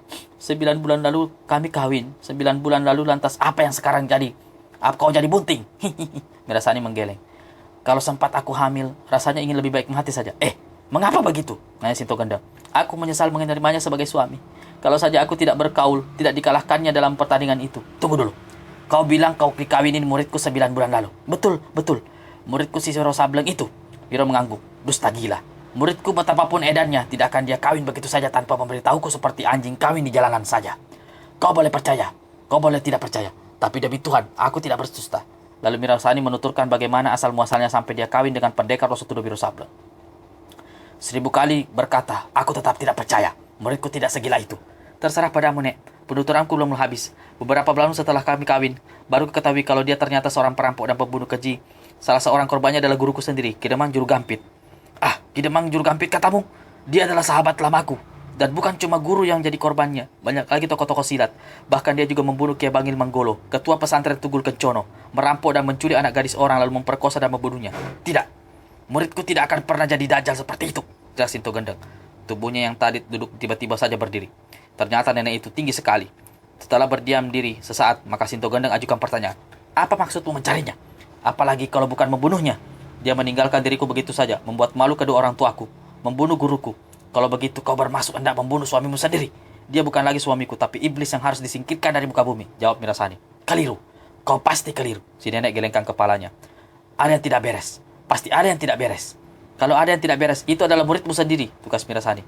Lepaskan diriku dari pengaruh yang membuatku kaku ini. Sinto Gendeng tidak acuhkan permintaan orang. Dia mendongak ke langit, seolah-olah merenung. Kau tidak dapat membunuhnya. Tidak seorang pun dapat membunuhnya. Wirasani mendengus. Muridmu keparat itu bukan dewa, bukan malaikat. Belasan tokoh-tokoh silat dari 8 penjuru angin mencari dan mengejarnya. Semua ingin membunuhnya. Dan kau tahu apa yang terjadi setengah bulan lalu? Beberapa tokoh silat termasuk Dadengkot bergelar dewa tua berhasil mengepung muridmu di kaki sebuah bukit. Memang dia berhasil kabur. Tapi dalam keadaan luka parah dan senjata mustika miliknya itu kapak negeri di suatu dua dirampas. Mendengar kata-kata Mirasani itu lalu berubahlah paras Eyang Sinto Gendeng. Berapa lamanya dia melangkah mondar-mandir lalu berpaling pada Mira dan berkata, aku tidak sedang melihatmu di sini. Aku tidak memerlukan dirimu. Pergilah. Habis berkata begitu si nenek kembalikan tangan kirinya lalu melangkah cepat-cepat menguasai gubuk kayu, membanting pintu keras. Lambaian tangan Sinto Gendeng tadi menyelapkan kekuatan tanah aneh yang membuat Mirasani menjadi kaku. Cepat dia bangkit saat dia memandang ke arah gubuk. Sadar kalau tak satu pun yang bisa dilakukannya terhadap si nenek, akhirnya Mira melangkah ke tempat dia meninggalkan kunci kode coklatnya. Di dalam gubuk Eyang Sinto Gendeng untuk beberapa lamanya duduk bersila pejamkan mata seperti tengah bertepukur. Lalu dia angkat kepala, memandang ke sudut kamar di mana tergantung sebuah sangkar berisi seekor burung merpati abu-abu bermata merah. Jantan apik. Begitu si nenek menyebut nama si burung. 4 tahun lalu, kau menemani aku di hadapan sini dengan setia. Hari ini kau boleh kembali ke tempat asalmu di Gunung Iyang. Ada satu pesan penting yang kau harus sampaikan pada sahabatku Kunti Kendil. Di dalam sangkar jantan apik, angguk-anggukan kepalanya lalu sambil mengeluarkan suara menggeru terus-menerus. Sinto Gendeng robek bagian terbersih dari pakaiannya yang dekil. Dengan sepotong kayu, sebatang berwarna merah, dia menuliskan sesuatu di atas potongan kain itu. Lalu kain digulung dan diikatkan pada kaki kanan jantan apik. Setelah mengelus-ngelus dan menciumi binatang itu, Sinto Gendeng membawanya keluar gubuk. Pergilah jantan apik, terbang tinggi-tinggi agar kau lepas sampai di pegunungan Iyang. Sampaikan pesanku dan temui betinamu. Sinto Gendeng melemparkan burung merpati itu ke udara. Jantan apik melesat laksana anak panah. Burung berputar 3 kali di atas kepala si nenek lalu melayang cepat ke arah timur. Sinto Gendeng terbaring sakit di atas balai-balai kayu dalam gubuk. Dari mulutnya kerap kali terdengar suara memacu seperti orang mengigau. Kalau mati terbunuh anak itu, akan kuobrak-abrik dunia persilatan. Kalau mati anak itu, lihat saja. Sinto Gendeng batuk-batuk beberapa kali. Mengapa tak ada yang datang? Padahal semua sudah kusiapkan. Nenek itu mengangkat tangannya yang memegang sebuah benda. Benda ini ternyata adalah sebuah topeng yang terbuat dari bagian terhalus perut rusa betina. Sebulan yang lalu, dia sendiri yang menangkap seekor rusa di rimba belantara di kaki Gunung Gede, menyembelihnya dan memanggil usus besarnya. Usus itu dia keringkan lalu dijadikan sebuah topeng yang jika dipakai oleh siapa saja tidak akan kentara saking tipisnya. 1 bulan sudah berlalu. Gila, tiada yang muncul. Apakah jantan Apik tidak sampai ke sana? Akan kutunggu 3 hari lagi. Jika tidak ada yang datang, terpaksa aku turun gunung merancah rimba persilatan, mencari anak itu. Kalau sampai dia mati terbunuh, akan kuobrak-abrik dunia persilatan. Dewa tua, kau juga akan lepas dari hukumanku. Aku tidak yakin anak itu melakukan semua kekejian itu. Aku tidak percaya. Otaknya mungkin sableng, tapi hatinya seperti kapas. Aku tahu betul. Begitu Sinto Gendeng meracuk berkata-kata seorang diri hampir setiap hari. 2 hari setelah itu, suatu pagi belum pupus embun di dedaunan pintu gubuk tiba-tiba terbuka. Sinto Gendeng palingkan kepalanya, tiba-tiba laksana ada kekuatan menyembuhkannya. Si nenek melompat bangkit, duduk di tepi balai-balai. Matanya yang cekung memandang ke arah pintu yang terbuka. Mulutnya yang peot bernyerai. Gusti Allah, kau kabulkan permintaan si tua bangka buruk ini. Terima kasih Tuhan. Mahesa Edan, memang kaulah yang kuharapkan datang. Orang yang datang adalah seorang pemuda yang paling tinggi, berusia 19 tahun. Wajahnya keren, tapi seperti mengantuk dan sebentar saja berada di situ dia sudah 3 kali menguap. Mahesa, mendekat kemari. Sinto Gendeng mengambilkan tangannya. Pemuda itu datang mendekat lalu menjura. Eyang, terima salam hormatku. Sudah, jangan memakai segala macam peradaban. Urusan kita lebih penting, menyangkut keselamatan dan jiwa muridku si Wiro Sableng, sahabatmu. Guru menerima pesanmu yang dibawa jantan Apik. Kebetulan saya berada di puncak Iyang, tengah menyambangi guru. Langsung saja guru memerintahkan saya kemari. Bagus. Semuanya sesuai dengan petunjuk dan kehendak Tuhan. Ada bantuan yang sangat besar ku minta padamu, Mahesa. Mahesa Edan menguap lebar-lebar. Sambil mengusap-usap matanya yang berair, dia berkata, katakan saja, Eyang. Aduh, tugas darimu sama saja dengan tugas dari guruku Kunti Kendil. Kau tentu saja mendengar apa yang terjadi di dunia persilatan. Muridku si Sableng itu dituduh berubah menjadi Dajjal nomor 1. Merampok dan membunuh, menculik dan memperkosa. Memang itu yang saya dengar, Eyang. Tapi sulit dipercaya bahwa Wiro akan berbuat seperti itu. Itulah yang tidak masuk akal bagiku, Mahesa. Apapun yang terjadi, anak Sableng itu harus diselamatkan. Itu kewajibanku sebagai guru. Untuk turun tangan sendiri dalam usia yang usur ini, rasanya sudah tak sanggup lagi. Apalagi sakit keparat ini menyerangku sejak 2 minggu lalu. Melihat kau datang sembuh, rasanya penyakitku. Syukur kalau Eyang sudah sembuh. Katakan apa yang bisa saya lakukan. Kau lihat benda di tanganku ini, Mahesa? Sinto Gendeng membeberkan benda yang dipegangnya. Saya melihat, Eyang, sehelai topeng aneh. Sinto Gendeng lemparkan topeng itu ke arah Mahesa Edan, murid Kunti Kendil, seorang nenek sakti yang diam di puncak Gunung Iyang. Bawa topeng itu, cari Wiro. Jika bertemu, suruh dia mengenakan topeng itu. Wajahnya akan berubah, wajah aslinya akan tersembunyi. Dengan demikian tidak ada lagi yang akan mengenalinya. Tidak ada yang akan memburu dan menghadangnya. Kau bisa mencari muridku itu, bukan? Saya akan melakukannya, Eyang. Bagus. Nah, selagi masih pagi, pergilah. Tidakkah saya harus melakukan sesuatu untuk mengurangi penyakit Eyang? Yang Mahesa lalu kembali menguap. Aku sudah sembuh, jawab Sinto Gendeng lalu. Untuk pertama kalinya dia tertawa cekikikan. Mahesa Edan merasakan tekuknya dingin. Gurunya si Kunti Kendil memiliki wajah sangat angker. Tapi nenek satu ini jauh lebih angkernya. Eyang, tidak ada pesan-pesan lainnya untuk Wiro. Si nenek merenung sejenak lalu berkata, bilang padanya, dalam susah pergunakanlah akal. Dalam kesulitan putarlah otak. Tidak ada yang dapat mengalahkan kebenaran akal dan otak cerdik.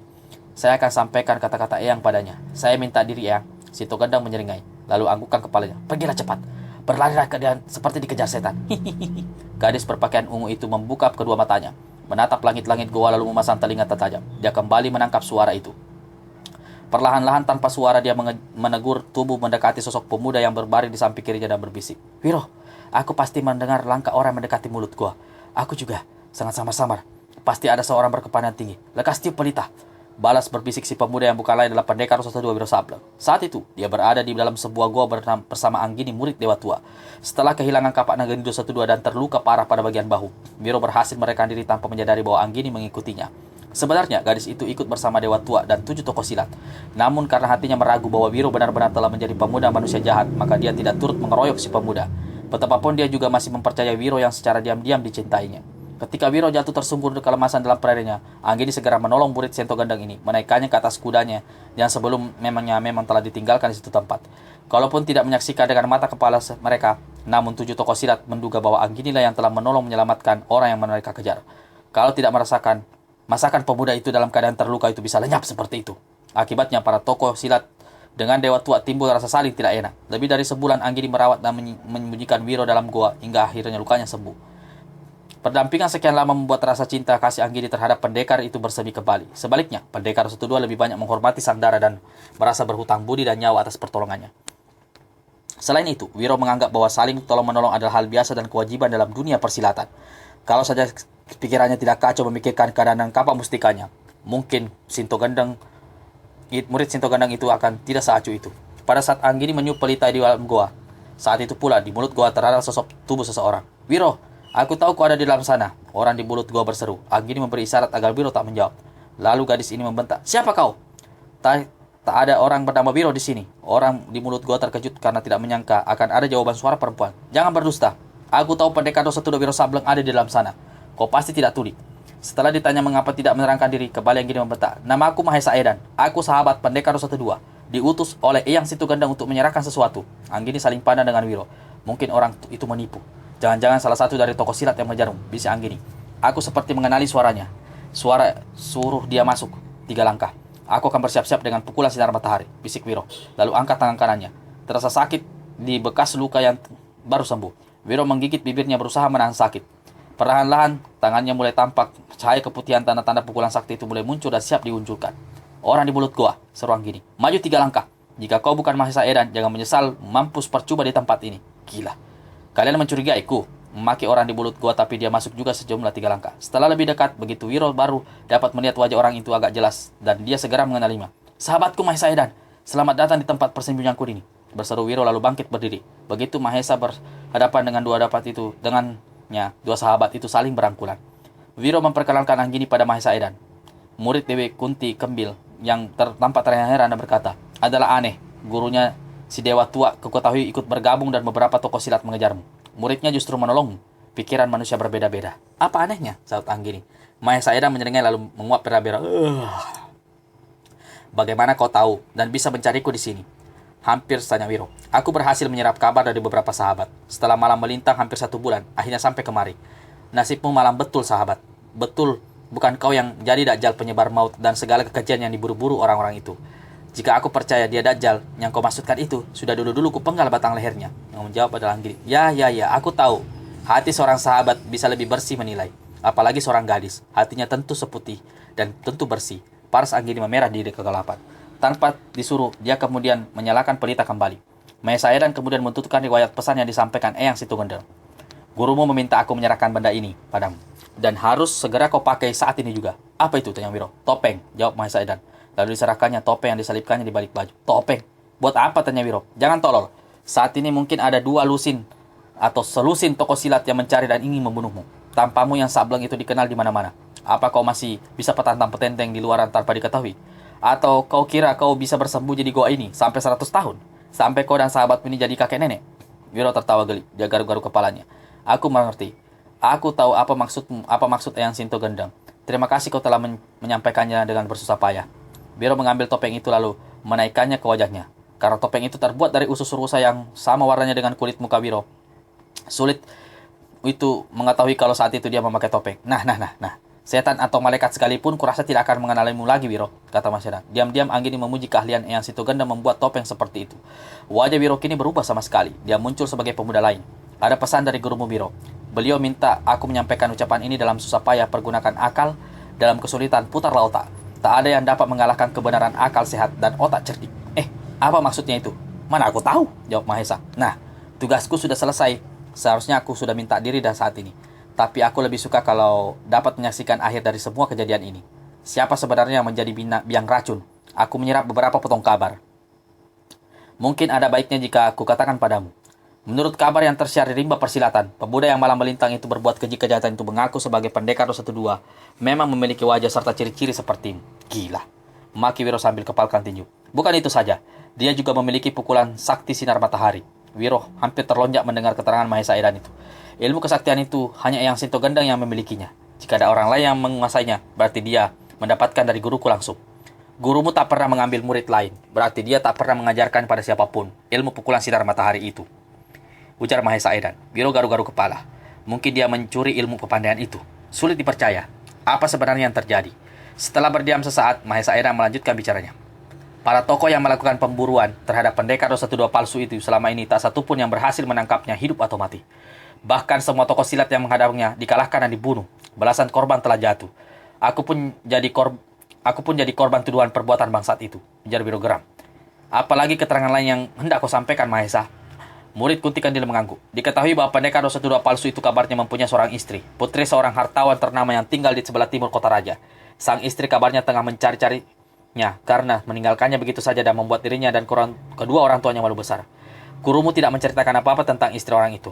Tapi ada tersiar kabar bahwa sekitar sebulan lalu istri Wiro palsu itu muncul di puncak Gunung Gede. Mengapa guru tidak menghajarnya? Ujar Wiro seenaknya saking kesalnya. Perempuan itu tidak punya salah apa-apa. Malah dia sengaja mencari suaminya untuk membunuhnya, ujar Mahesa pula. Lalu apa rencana para tokoh silat terhadap keparat itu? Bertanya Wiro. Semua menduga bahwa dia meninggalkan istrinya begitu saja. Tapi suatu ketika dia pasti akan muncul dan menyambanginya. Karena memang begitu sifat manusia. Sesekali akan merasa rindu dan ingin berjumpa. Apalagi dia mengetahui kalau istrinya berniat menghajarnya sampai mati. Kalau begitu, ada baiknya kita melakukan pengintaian di sekitar rumah kediaman istrinya, ujar Wiro. Bagaimana pendapatmu? Justru aku mendengar berita para tokoh silat yang mengejar akan melakukan hal yang sama. Jadi kita ikut muncul di sana. Kita harus berhati-hati. Kenapa harus berhati-hati? Bukankah mereka tidak mengenali tampangku lagi? Aku harus datang ke sana. Mereka merampas kapak mau naga geni milikku. Aku ikut bersamamu. Ingin aku melihat sampai di mana kehebatan pendekar itu yang mampu menjatuhkan semua tokoh silat, kata Mahesa. Aku juga ikut, berkata Anggini. Jika Dega tua ada di sana, kau akan dicurigainya. Dia pasti menanyakan kemana kau menghilang 1 bulan lalu, Bi, dan apa yang kau lakukan. Wiro berbicara sambil menatap para gadis jelita berbaju ungu. Soal guruku si dewa tua itu, serahkan saja padaku. Pokoknya aku harus ikut. Wiro pegang bahu Mahesa Edan dan Anggini. Lalu berkata dengan suara tercekat, aku merasa bersyukur dan berterima kasih ketika semua orang di dunia ini mengutuk dan menginginkan kematianku. Ternyata masih ada 2 orang sahabat yang polos hati mau menolong dan ikut bersamaku. Mahesa Edan baras menepuk bahu sahabatnya dan menjawab, ada sumpah tak terucap di antara para pendekar di dunia persilatan. Makan 1 piring, tidur di tikar yang sama, mati 1 kubur dalam membela kebenaran. Rumah besar kediaman hartawan Suto Kelebet tampak sepi, kosong, dan gelap. Sejak peristiwa menghebohkan hampir setahun silam, yaitu dimulai dengan perampokan dan pembunuhan atas diri janda almarhum Tumenggung Campak Wungu, serta perginya Mirasani tanpa diketahui arah tujuannya. Maka Suto Kelebet yang telah mengajak istrinya pindah ke rumah mereka yang lain jauh di pedalaman. Rumah besar yang ditinggalkan dalam keadaan tidak terawat itu bukan saja kini menjadi sunyi dan kotor, tapi juga dalam hari disembunyi kegelapan hampir tidak beda dengan sebuah rumah hantu. Selama 6 bulan pertama memang ada seorang tua yang menjagai rumah itu. Namun kemudian penjaga itu pulang ke kampungnya, hanya sesekali saja menengoki rumah tersebut. Itu pun hanya melihat-lihat belaka, tidak membersihkannya atau melakukan apa-apa. Suatu hari ketika malam baru saja turun di saat kebetulan penjaga rumah itu tengah menengok ke rumah tersebut dan bersiap-siap untuk pergi, seorang penunggang kuda tampak muncul di pintu gerbang. Orang ini beberapa lama diam diri dan dekat pintu seperti merasa ragu apakah akan masuk ke dalam atau tidak. Walaupun gelap, tetapi si penjaga tua segera mengenali siapa adanya pemilik kuda, penunggang kuda itu. Buru-buru dia mendatangi seraya berseru menjura, "Den Ayu Mirasani, ya Gusti Allah, akhirnya Den Ayu kembali juga." Si penunggang kuda memang adalah Mirasani, putri satu-satunya hartawan Suto Kelebet yang diperistrikan oleh pendekar 212 Wiro Sableng palsu. "Apa yang terjadi dengan rumah besar ini?" tanya Mirasani dengan suara bergetar. Si penjaga bertuturkan dengan cepat, "Kedua orang tua Den Ayu kini tinggal di rumah di desa Kemuning. Saya siap mengantarkan Den Ayu ke sana." "Tidak perlu. Selama rumah ini kosong, apakah ada orang datang kemari?" "Banyak Den Ayu, banyak sekali." "Apa maksudmu banyak? Siapa saja mereka?" "Apa? Saya tidak tahu siapa mereka. Semua tak ada yang menerangkan dari masing-masing. Tapi saya tahu mereka adalah orang-orang kalangan persilatan. Tampan dan pakaian mereka aneh-aneh. Apa yang mereka perbuat di sini?" "Mereka menanyakan Den Ayu, tapi yang paling banyak menanyakan suami Den Ayu juga muncul di sini. Kebetulan saya berada di sini." Kagetlah Mirasani. 2 bulan lalu. 2 bulan lalu. Apa yang diperbuatnya di sini?" "Hanya melihat dan memeriksa sebentar lalu pergi. Tapi dia ada meninggalkan pesan. Pada malam hari kelima bulan kelima dia akan datang lagi kemari. Dia berpesan jika saya bertemu dengan Den Ayu agar mengatakannya pada Den Ayu." "Hari kelima bulan kelima? Itu besok malam," desis Mirasani. "Astaga, betul sekali Den Ayu. Sampai lupa menghitung hari. Untung sekali Den Ayu muncul saat ini hingga saya tidak melakukan amanat suami Den Ayu. Jangan sebut-sebut dia suamiku. Sejak 1 tahun lalu keparat itu bukan lagi suamiku," kata Mirasani lalu turun dari kudanya. Menyembunyikan kuda itu di kebun. "Lalu kau boleh pergi." Mirasani melangkah menuju ke rumah besar. Masih terheran-heran mendengarkan ucapan Mirasani tadi. Tanpa berani berkata apa-apa, si penjaga tua menuntun Guci menuju kebun jauh dari belakang rumah besar yang gelap dan sunyi. Hari kelima bulan kelima adalah hari Jumat Kliwon. Sejak sore hujan turun rintik-rintik.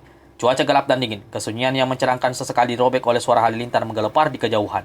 Sebuah kamar yang terletak di samping kanan rumah itu tiba-tiba tampak merambas sinar terang. Lalu pada beberapa pohon besar yang banyak mengelilingi tempat itu terdengar suara berbisik-bisik. Ada orang yang menyalakan lampu. Ya, kita lihat saja. Ada jawaban berbisik. Apa yang akan kita lakukan sekarang? Langsung menggerebek. Terdengar suara berbisik lainnya. Jangan tolol. Siapapun yang menyalakan lampu, dia pasti bukan orang yang kita cari. Tunggu saja. Lalu terdengar suara cegluk-cegluk. Suara seperti seorang yang tengah minum dengan lahap. Minum merayap terus. Semakin larut, semakin dingin dan tambah gelap. Jangan-jangan bangsat itu tidak datang. Dia hanya menyabar kabar tipuan. Lalu terdengar suara berbisik di sebelah sebuah pohon. Mungkin sekarang sudah sampai hampir lewat tengah malam. Biar kita tunggu sampai menjelang pagi. Paling tidak sampai orang yang menyalakan lampu pergi dari sini. Apapun yang terjadi, kita semua harus tetap di sini. Aku yakin bangsat itu akan muncul di tempat ini. Dia tidak akan melupakan istri yang cantik itu. Walaupun sang istri akan menghadangnya dengan senjata di tangan. Suara berbisik-bisik lenyap. Suasana kembali sunyi tiba-tiba. Ada orang yang datang. Memang bangsat itu. Aku kenal sekali tampangnya. Cekluk. Tunggu sampai dia berada di jurusan kamar yang terang. Dari arah pintu gerbang rumah besar tampak berangkah mencepat sosok tubuh berpakaian putih. Rambutnya yang gondrong menjela sebahu bergoyang-goyang ditiup angin malam. Orang ini melangkah sambil memandang berkeliling, lalu cepat bergerak ke jurusan rumah yang tenang dan berhenti di depan sebuah jendela yang tertutup rapat. Di sini orang itu kembali memandang berkeliling, lalu terdengar suara orang ini memanggil peran. Mirah, kau ada di dalam kamar? Sepi, tak ada jawaban. Mirah, aku suamimu Miro. Orang di depan jendela kembali memanggil. Lampu di dalam rumah tiba-tiba padam. Bersama dengan itu, jendela yang tertutup ditendang orang dari dalam hingga hancur berantakan dan terpentang lebar.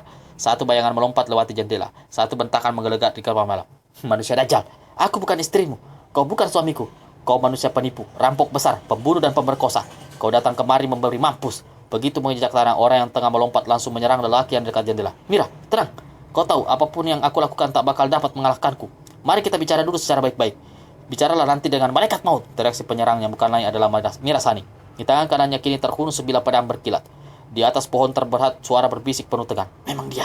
Nyalakan obor dan kurung tempat ini. Lalu terdengar suara suitan keras sebagai tanda. Selusin obor tiba-tiba menyala. 5 di atas pohon, 7 lainnya di atas di bawah semak-semak belukar. Serta merta tempat itu terjadi terang benderang oleh cahaya obor. Dan bukan itu saja. Lebih dari selusin orang telah mengulung halaman samping di mana Mirasani dan si gondrong berpakaian putih berada. Keduanya terkejut dan bukan alang kepala. Tapi ada 3 lagi orang yang lebih terkejut dan saling pandang. Ketiganya adalah Wiro Sableng, Anggini dan Mahesa Eda yang sejak tadi berada di tempat itu dan bersembunyi di tempat gelap. Begitu cahaya obor menebar halaman samping itu terang benderang dan wajah si gondrong berpakaian putih kelihatan jelas. Pendekar Dusutut Wiro Sableng yang kini mengenakan topeng tipis jadi melangkah kaget luar biasa. Potongan tubuh dan wajah si gondrong di seberang sana sama sekali dengan dirinya. Gila, bagaimana bisa terjadi? Aku tidak dilahirkan kembar. Mengapa bangsat itu sama sekali tampangnya dengan diriku? Wiro garuk-garuk kepala dan tangannya yang lain mengusap wajahnya sendiri. Namun dia tidak bisa tenggelam dalam kebenaran itu karena di antara para tokoh silat yang telah mengurung bunda sudah bersiap-siap menghimpun penghitungan. Mereka adalah Lor Gambir Seta, murid si Raja Penidur, malaikat tangan besi dari Puputan, lalu pendekar besi hitam, Menak Jelantra alias harimau pemakan jantung, pengemis hantu, dan dewa tua, dan tak ada lagi beberapa orang yang tak dikenal, tapi ciri-ciri mereka jelas menunjukkan semuanya adalah orang-orang silat berkepandaian tinggi. Setan dari mana yang malam-malam buta kesasar ke tempat ini? Membentak Mirasani, sementara Wiro palsu suaminya tampak tegak tercekat. Dewa tua maju selangkah, matanya sejak tadi menatap si gondrong dengan tanpa berkedip. Urusan kapiran, katanya dalam hati. Tak mungkin ada 2 manusia bernama Wiro Sableng di atas dunia ini. Tapi mataku menyaksikan sendiri manusia satu ini sama sekali dengan murid beda sentuh gendeng itu. Lalu dewa tua berpaling pada Mirasani. Setelah mendaham beberapa kali, lalu dia pun menjawab. Kami bukan setan-setan kesasar perempuan muda. Seperti kau pun kami muncul di sini untuk minta nyawa busuk suamimu itu. Kami datang 12 orang. 13 dengan dirimu. Rasanya cukup pantas nyawa dajjal ini dibagi 13. Persetan siapapun kalian. Kalian tidak layak berada di sini. Soal nyawanya hanyalah aku yang berhak membunuhnya, jawab Mirasani. Perempuan sundal. Tiba-tiba nenek bergelak Ari Sakti pencabut raga muncul. Sejak tadi dia sengaja berlindung di tempat gelap. Jangan bicara besar di depanku. Kau pura-pura bersiteru dengan dajjal itu padahal aku tahu kau pasti akan membelanya. Jika kau lakukan, kau akan mampus bersamanya. Nenek busuk bermulut kotor. Balas membentak Mirasani. Siapa kau? Siapa aku tak peduli bagimu. Tapi suamimu telah menculik dan memperkosa muridku Sinotro Kuruni. Lalu membunuhnya secara biadab. Katakan, apakah kau layak dari aku untuk membunuhnya? Katakan bangsat jaharam jadah. Tak tahan membendung amarah dan dendam kesumat si nenek langsung menyerang Wiro Sableng palsu dengan senjatanya itu sebilah arif. Senjata inilah yang tempo hari berhasil melukai bahu Wiro asli. Melihat orang menyerang, Wiro palsu cepat berkelebat mengelak. Sepasang matanya memperhatikan gerakan orang. Dua kali lagi si nenek menyerbu. Dua kali pula Wiro palsu berhasil selamatkan diri. Memasuki jurus keempat dan siap bertahan, tiba-tiba Wiro palsu kirimkan serangan balasan dan puk. Tinju kiri kanan melabrak dada dan perut si nenek hingga perempuan tua ini terjungkal menggap-menggap. Merangkak di tanah tak bisa berdiri beberapa lamanya. Belasan pasang mata terbelalak besar. Dewa tua sampai ternganga heran. Ari Sakti pencabut tenaga bukan tokoh silat kemarin. Selama bertahun-tahun dia dianggap sebagai dedengkot persilatan di daerah barat Kaliberantas. Adalah tidak bisa dipercaya. Dalam keadaan meragang senjata di dalam andalannya, dia dapat dirobohkan hanya dalam 4 jurus. Berhasil merobohkan lawan, semangat keberanian Wiro palsu berkobar. Dia memandang berkeliling lalu berkata, "Kalian semua tokoh-tokoh silat gila keblinger, muncul dengan membawa maksud keji untuk membunuhku. Apa yang telah kulakukan? Kalian pandai mengarang fitnah. Kalaupun aku mati di tangan kalian, guruku Sintogandan tidak akan berlepas tangan." Anjing kurap, pemuda jahanam itu menyebut guruku sebagai gurunya. Maki Wiro Sableng asli sambil kepalkan tinju. Dia hampir hendak melompat keluar kalau tidak ditahan oleh Mahesa Hedan dan Anggini. Terdengar kembali suara Wiro palsu. "Kalian datang beramai-ramai mengeroyok. Itukah jiwa kesatria manusia-manusia yang katanya tokoh persilatan? Kalau kalian memang jantan, mari berkelahi 1 lawan 1. Sampai 1000 jurus. Manusia iblis, aku lawanmu yang pertama." Terlihat pendekar besi hitam sambil melintangkan tongkat besi hitam di dadanya. "Aku tidak kenal padamu," ujar Wiro sambil memperhatikan pendekar muda itu dengan pandangan merendahkan. "Fitnah yang hendak kamu tuduhkan padaku. Aku pendekar besi hitam, setahun lalu kau merampok rumah kediaman bibitku janda almarhum Tumenggung Campakmu. Kau juga yang kemudian membunuhnya dan meninggalkan tanda 212 di dinding kamarnya. Fitnah keji. Aku tidak akan membiarkanmu hidup," teriak Wiro palsu. Dia seperti hendak menyerang tapi kedua kakinya tetap tak bergerak. Justru saat itu pendekar besi hitam sudah mendahului dengan menghantarkan tongkat besinya ke arah kepala Wiro yang palsu. Yang diserang cepat mengelak dan keluarkan suara tawa mengejek. "Tongkat dewa memukul puncak gunung," seru Wiro palsu. Kagetlah pendekar besi hitam ketika mendengar lawan menyebut jurus serangan yang barusan dilakukannya. "Hahaha, ayo keluarkan seluruh kepandaianmu. Kalau tidak, sebelum 4 jurus kau akan melosok ke tanah." Dengan hati terbakar dan muka mengelam, pendekar besi hitam membentak garang lalu menyerbu kembali.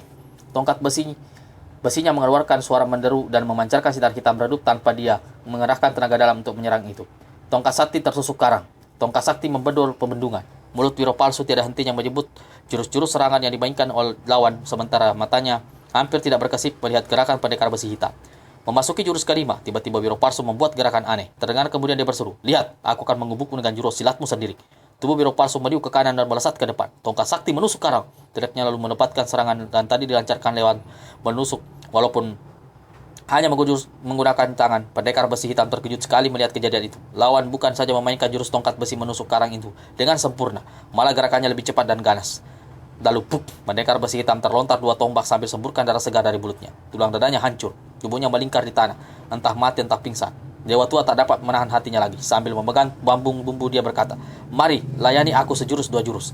Wiro palsu tertawa, "Sudah tua bangka begini, masih saja mencampuri urusan dunia." Dewa tua ganda tertawa mendengar ejekan itu, lalu teguk tuanya 2 kali. Setelah itu, Menak Jalantera alias harimau pemakan jantung mendahului. "Dewa tua, biar aku yang menghajar dajjal keparat ini. Akan kucincang tubuhnya sampai lumat." Set! Habis berkata begitu, harimau pemakan jantung mencabut goloknya yang berhulu kepala harimau. Melihat orang memaksa, dengan sabar Dewa tua terpaksa mundur. Wiro yang palsu agak tercekat ketika melihat sinar angker yang memancar dari golok lawan yang berpakaian serba hitam dan mengenakan caping bambu itu. "Perkenalkan dirimu agar aku bisa menghajarmu pada bagian-bagian tubuhnya empuk." Terpancing oleh kata-kata mengejek Wiro palsu, harimau pemakan jantung menyebutkan gelarnya. Begitu mendengar gelar orang, Wiro palsu tertawa mengelak. "Kau rupanya. Jurus apa yang kau keluarkan manusia harimau bercaping bambu? Jurus harimau keluar dari goa? Jurus harimau mencengkeram bola dunia? Atau jurus macan tutul menyambar rembulan?" Kagetlah harimau pemakan manusia yang begitu mendengar lawan menyebut jurus-jurus paling rahasia dari ilmu silatnya. "Bagus, kau bisa menyebut jurus-jurus itu dengan aku akan mampus dalam jurus-jurus itu." Harimau pemakan manusia menggembor. Suara gemborannya tak ada seperti suara harimau mengerang. Tubuhnya berkelebat, langsung lenyap dan kini hanya goloknya yang tampak berputar. "Golok sakti memburu harimau sesat." Teriak Wiro palsu menyebut jurus pembuka serangan yang dilancarkan oleh lawan. Lalu tubuhnya menyelusup ke kiri, sungguh luar biasa. Dia dapat berkelit dari serangan ganas itu. Padahal harimau pemakan jantung telah meyakini jurus itu selama bertahun-tahun. Dengan kertakan rahang dia kembali memburu. 6 jurus berlalu cepat. Tubuh Wiro palsu terbungkus sinar golok dan geraknya dia tidak bisa berbuat apa-apa. Kurang ajar. Wiro palsu menyadari apa yang mengancam dirinya. Tiba-tiba dia berseru keras. Tubuhnya melesat ke kiri, ke arah mana Wirasani berdiri. Sebelum tahu dia berseru keras. Sebelum tahu apa yang terjadi, tahu-tahu Wirasani merasa pedang yang dicekalnya terlepas dari tangannya. Di lain kejap di depan sana, Wiro palsu tampak sudah berdiri memegang pedang dan menghambur menyongsong serangan harimau pemakan jantung. Tapi dia sama sekali tidak berusaha dekati lawan. Malah kini dari tempatnya berdiri, dia berusaha memainkan jurus-jurus silat lawannya sendiri. Hal ini membuat lawan bukan saja kaget, tapi bingung karena tak tahu hendak keluarkan jurus apa untuk membobolkan jurusnya sendiri. Kau takut? Mengapa diam saja? Wiro Palsu mengejek. Mampus! Teriak harimau pemakan jantung lalu menyerbu dengan jurus simpanan datuk harimau membelah jantung. Tapi di dalam sana, tiba-tiba lawannya bergerak menghantam dengan jurus harimau keluar dari gua, lalu macam tutul menusuk matahari. Harimau pemakan jantung seperti tak berdaya dalam keterkesigapannya. Pedang di tangan lawan menusuk ke arah deras ke leher bagian bawah dagunya. Tokoh silat ini keluarkan suara seperti ayam dipotong. Darah menyembur lalu teroboh ke tanah. Kakinya menggelepar-gelepar. Saat setelah itu tak berkutik lagi alias mati. Wiro tersentak. Bukan ngeri melihat kematian itu, tapi karena ingat si harimau pemakan jantung itulah yang mengambil kapak naga geni 212 yang terlepas di tangannya ketika kita dikeroyok habis-habisan. Gila, terdengar suara Mahesa Edan. Jika begini terus-terusan, tokoh silat yang ada di sini bisa mati konyol semua. Dia berpaling pada Wiro yang masih memikirkan kapak saktinya. Bagaimana pendapatmu, Wiro?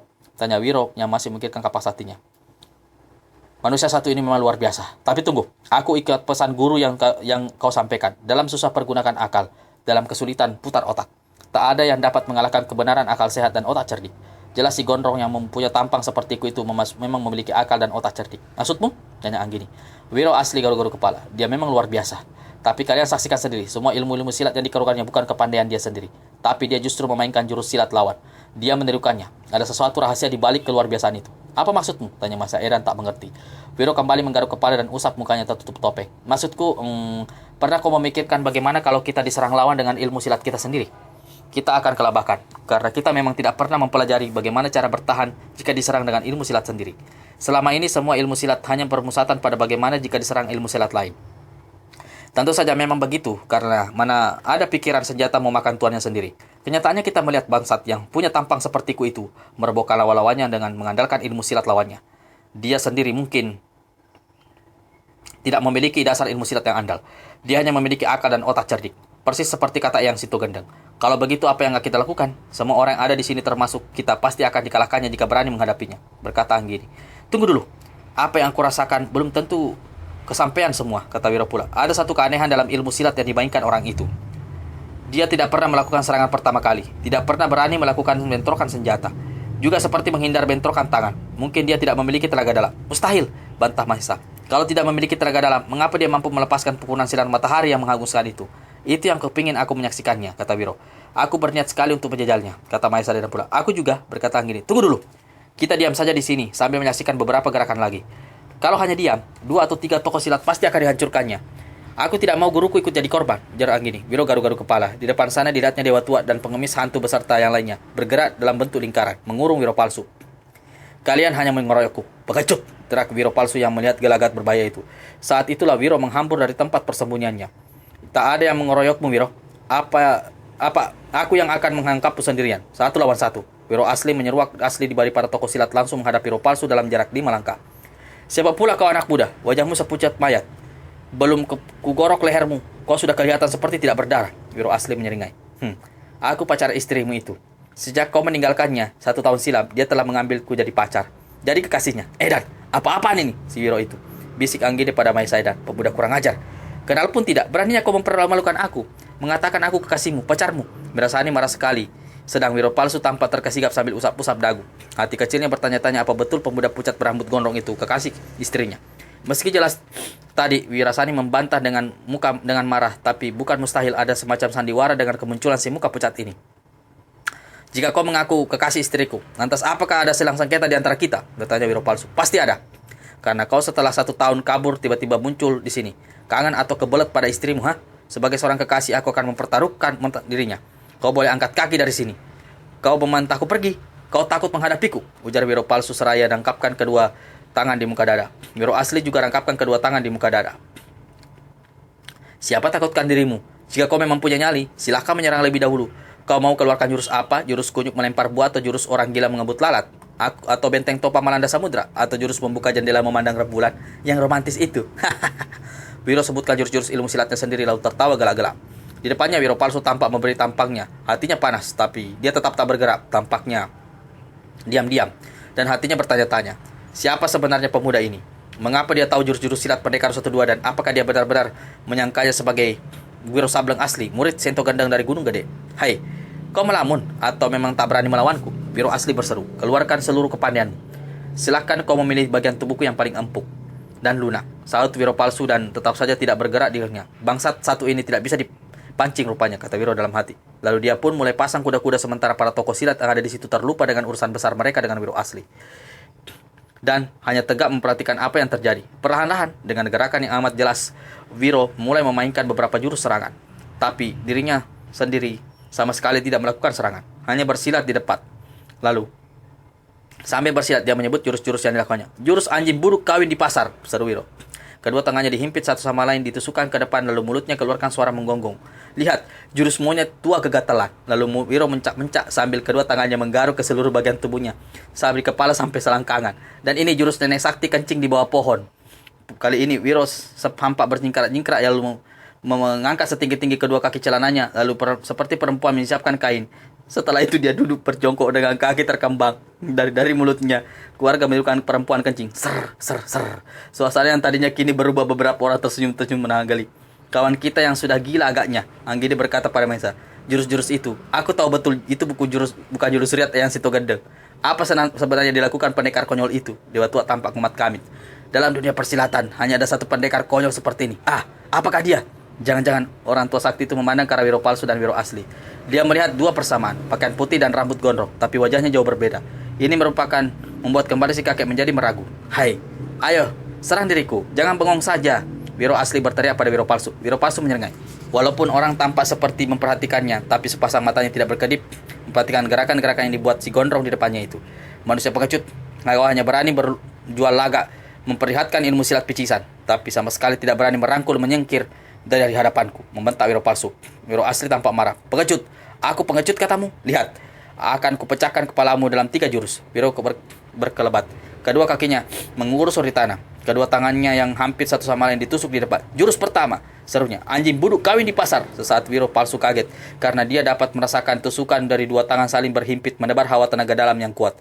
Tapi dia tidak takut, dia sudah jelas setiap gerakan liku dilawan. Sambil melangkah maju, dia berseru, aku akan menghancurkanmu dengan jurusmu sendiri. Lalu dia pun berkelebat mengiringkan serangan dalam jurus anjing buduk kawin di pasar itu. Ternyata gerakannya lebih sebat. Tusukan kedua tangannya lebih menghujam lebih dahulu ke arah kepala Wiro asli. Celaka, seru Anggini. Dia akan kena gebuk karena kekonyolannya sendiri. Maesa Daerang ikut keluarkan seruan dan siap melompat dari persembunyian untuk membantu. Tapi apa yang terjadi kemudian sungguh mengejutkan orang. Didahului suara tertawa bergelak. Pendekar Dosoto Wiro Sableng asli tampak membuang diri ke samping. Dan apa yang disebut jurus anjing buduk kawin di pasar itu lenyap sama sekali. Kelihatan satu gerakan silat yang menatap. Tubuhnya merunduk. Tangan kanannya menenderuk ke atas. Jurus kunyuk melempar buah, teriak Wiro asli. Wiro palsu terkejut sekali. Sadar kalau dirinya tertipu oleh jurus palsu yang dipakainya menyerah. Tapi dia cepat berubah gerakan, menirukan gerakan orang yang dilepaskan Wiro. Tapi kali ini dia sial dan terlambat. Pup! Wiro palsu menjerit keras. Tubuhnya terpental.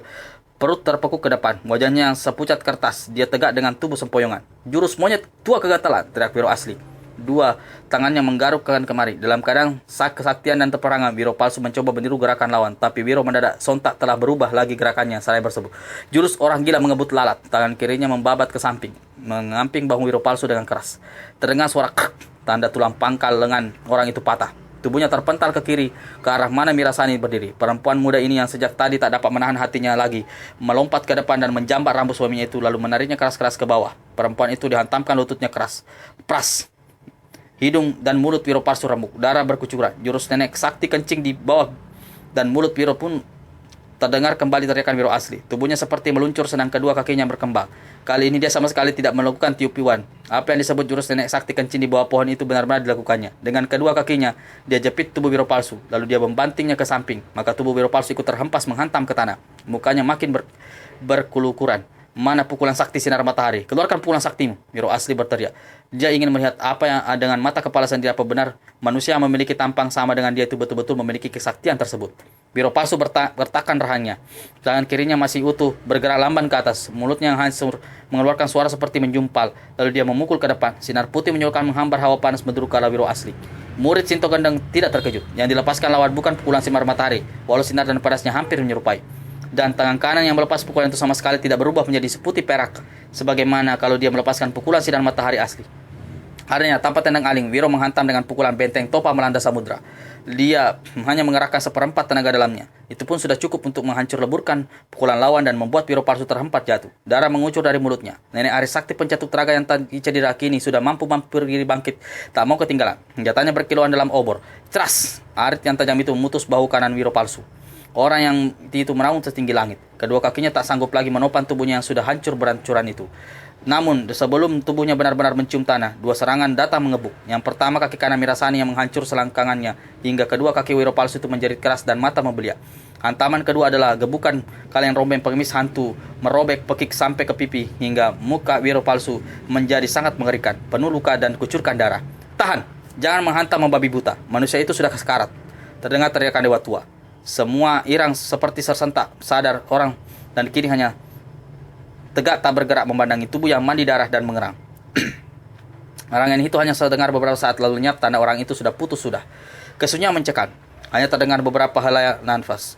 Di sebelah kiri tampak Mirasani tekapkan kedua tangannya ke wajahnya berusaha menahan isyarat tangis. Dewa tua mendekati Wiro asli. Anak muda berbuka pucat. Aku kagumi kehebatanmu dapat mengalahkan manusia jahat berilmu tinggi itu. Memuji si kakek. Aku memandangmu minum, Dewa tua. Terima kasih, kek. Sebenarnya orang itu biasa-biasa saja, bahkan boleh dikatakan tidak memiliki ilmu silat apa-apa. Tapi dia memiliki satu kehebatan, memang. Dia punya akal dan otak cerdik. Dia sanggup memperhatikan dan meniru gerakan setiap orang silat lawan. Lalu mempergunakan jurus-jurus silat itu untuk membungkam lawan. Dewa tua manggut-manggut. Tiba-tiba dia berkata yang membuat semua orang terkejut dan memandang mata besar. Anak nakal, sekarang apakah kau tidak akan menanggalkan topeng yang membungkus wajahmu itu? Wiro asli terasa kaget. Dan kau, muridku yang suka usil, apakah kau masih akan terus bersembunyi di tempat gelap bersama sahabatmu itu? Menyadari gurunya telah mengetahui kehadirannya di situ, Anggini diiringi Mahesa dan segera keluar di tempat persembunyiannya. Dewa tua kembali berpaling pada Wiro asli. Pemuda gendeng, ayo lekas copot tampangmu. Tunjukkan tampangmu yang sebenarnya pada semua tokoh silat yang ada di sini. Wiro garu-garu kepala, akhirnya kedua tangannya diangkat ke muka. Perlahan-lahan dilepaskan topeng yang menutupi wajahnya. Begitu wajahnya tersingkap, semua orang mengeluarkan seruan tertahan. Bahkan ada yang segera mencekal senjata siap menyerbu. Mirasani sendiri terpekik keras. Kau? Seru Mirasani dan memandang dengan mata terbelik ke arah Wiro Sableng asli dan Wiro palsu yang sudah jadi mayat. Seperti tak dapat mempercayainya. Kedua matanya sendiri, begitu juga yang lain-lainnya. Dewa tua tersenyum lebar dan berkata, pemuda kojol satu ini adalah pendekar 212 Wiro Sableng yang sebenarnya. Yang itu yang palsu. Hanya takdir saja yang melahirkan mereka memiliki wajah hampir mirip. Dan kemiripan itu dimanfaatkan untuk menjadi modal berbuat jahat. Ditambah dengan kemampuan menguasai setiap jurus silat orang lain. Dan hanya melihat sekali saja, lalu terjadilah dia jadi biang racun kejahatan yang malah melintang selama ini di selama 1 tahun. Lalu yang jadi kita keroyok tempo hari siapa? Bertanya Adisakti pencabut tenaga. Memang dia juga, terjawab Dewa tua. Wiro perlihatkan bekas luka di bahunya. Wiro membuka baju putihnya. Memula-mula kelihatan dadanya yang berterakan angka 212. Lalu tampak bahunya yang ada bekas luka dan masih belum kering begitu. Berarti kita telah kesalahan tangan, mencelakai kawan segolongan sendiri. Aku menyesal, kata si nenek berulang kali. Dewa tua dan Wiro hanya bisa tersenyum. Ketika dia berpaling ke kiri, dilihatnya Mirasani tegak dan menatap lekat-lekat ke wajahnya. Sama sekali tidak ada bedanya, desis perempuan yang dengan sendirinya itu telah menjadi janda. Kalau begitu, apakah kau mau mengambilku jadi pengganti suamimu itu? Bertanya Wiro. Sepasang mata Mirasani melebar berkilat. Ternyata kau tidak sama dengan dia. Mengapa begitu katamu sekarang? Tadi kau katakan sama sekali, ujar Wiro. Dia tidak memiliki sifat konyol dan mulut ceplas-ceplos sepertimu. Dia tidak suka mengganggu orang. Tapi meneruskan Dewa tua, jika dia suka padamu, kau tidak akan menolak. Semua orang tertawa. Nenek Arisakti mendekati Wiro. Anak muda, kata si nenek. Aku menyesal sekali mengelukaimu malam itu. Aku mohon maafmu. Apa yang terjadi semua karena kesalahpahaman belaka, Nek. Justru aku memang yang harus minta maaf padamu. Mengapa terbalik begitu? Bertanya si nenek Kirana. Karena terus terang saja, waktu aku menyebutkan dan memainkan jurus konyol bersama nenek Sakti terkencing di bawah pohon itu, aku membayangkan bahwa dirimu lah yang sedang kencing itu. Anak kurang ajar. Maki Arisakti pencabut tenaga dan kemudian bersama semua orang yang ada di situ, dia pun tertawa gelak-gelak. Dewa tua, kata Wiro. Aku ingin minta keterangan. Waktu kalian serbu tempo hari, kapakku kena rampas harimau pemakan jantung. Kau tahu di mana senjata itu sekarang? Jangan khawatir. Aku simpan baik-baik, jawab Dewa tua. Lalu dia balikkan pakaiannya, dikeluarkannya kapak mau naga geni 112 lalu menyerahkannya pada Wiro. Terima kasih. Semua telah berakhir kini. Saatnya kita meninggalkan tempat ini, kata Wiro. Memang betul kami semua akan meninggalkan tempat ini. Tapi kau tetap di sini, Wiro, ujar Dewa tua. Sebelum Wiro sempat bertanya apa yang maksud kata-kata itu, tiba-tiba Dewa tua telah menotok punggungnya hingga Wiro menjadi tertegun kagu. Hai, Mengapa kau menotokku Dewa Tua? Seperti kau kataku tadi, kami semua akan pergi, tapi kau tetap di sini. Pertama untuk mengurusi jenazah para sahabat, kedua yang lebih penting untuk menemani janda cantik itu. Kalian semua konyol, teriak Wiro. Konyol dan kurang ajar, teriak Mirasani. Dewa Tua keluarkan suitan keras. Semua orang yang ada di tempat itu berkelebat dan lenyap di kegelapan. Obor-obor dibuang dan berjatuhan di tanah. Mirasani berpaling pada Wiro. Pendekar ini pun menatap ke arah Wirasani. Dua pandangan saling beradu. Sesaat Mirasani tampak tegang. Tapi ketika pendekar 1-2 tersenyum, dia pun ikut tersenyum. Tolong lepaskan totokan di punggungku. Pintai Wiro seraya kedipkan matanya. Kau tidak seperti dia kan? Bukankah kau sendiri tadi mengatakan, aku memang tidak sama dengan manusia palsu itu? Perlahan-lahan Mirasani gerakkan tangannya untuk melepaskan totokan di punggung Wiro. Tunggu. Totokan itu tidak bisa dilepaskan dengan tubuhku masih terbungkus pakaian. Kau harus membuka pakaianku dulu, baru melepaskan totokanku. Percaya apa yang diucapkan Wiro. Mirasani lalu membuka pakaian si pemuda, kemudian baru melepaskan totokan yang di panggung. Begitu totokannya lepas, Wiro Sableng tertawa gala-gala. Apa yang kau tertawakan? Tanya Mirasani heran. Kau tertipu. Tertipu bagaimana? Totokan itu sebenarnya bisa dilepaskan tanpa membuka pakaian. Aku mendustaimu karena ingin merasakan sentuhan jari tanganmu secara langsung. Kalau begitu biar ku totok kau kembali. Mirasani gerakkan tangan kanannya dengan cepat. Namun sebelum dia sempat menotok, Wiro sudah mencekal lengannya dan langsung merangkulnya. Dan Mirasani seperti kena sihir tidak berusaha untuk melepaskan pelukan hangat itu. Jangan lupa like, share, and subscribe terus channel Arvan Dewa. Dan dapatkan cerita-cerita silat yang menghibur dan bisa membuat Anda terhibur. Oke, terima kasih.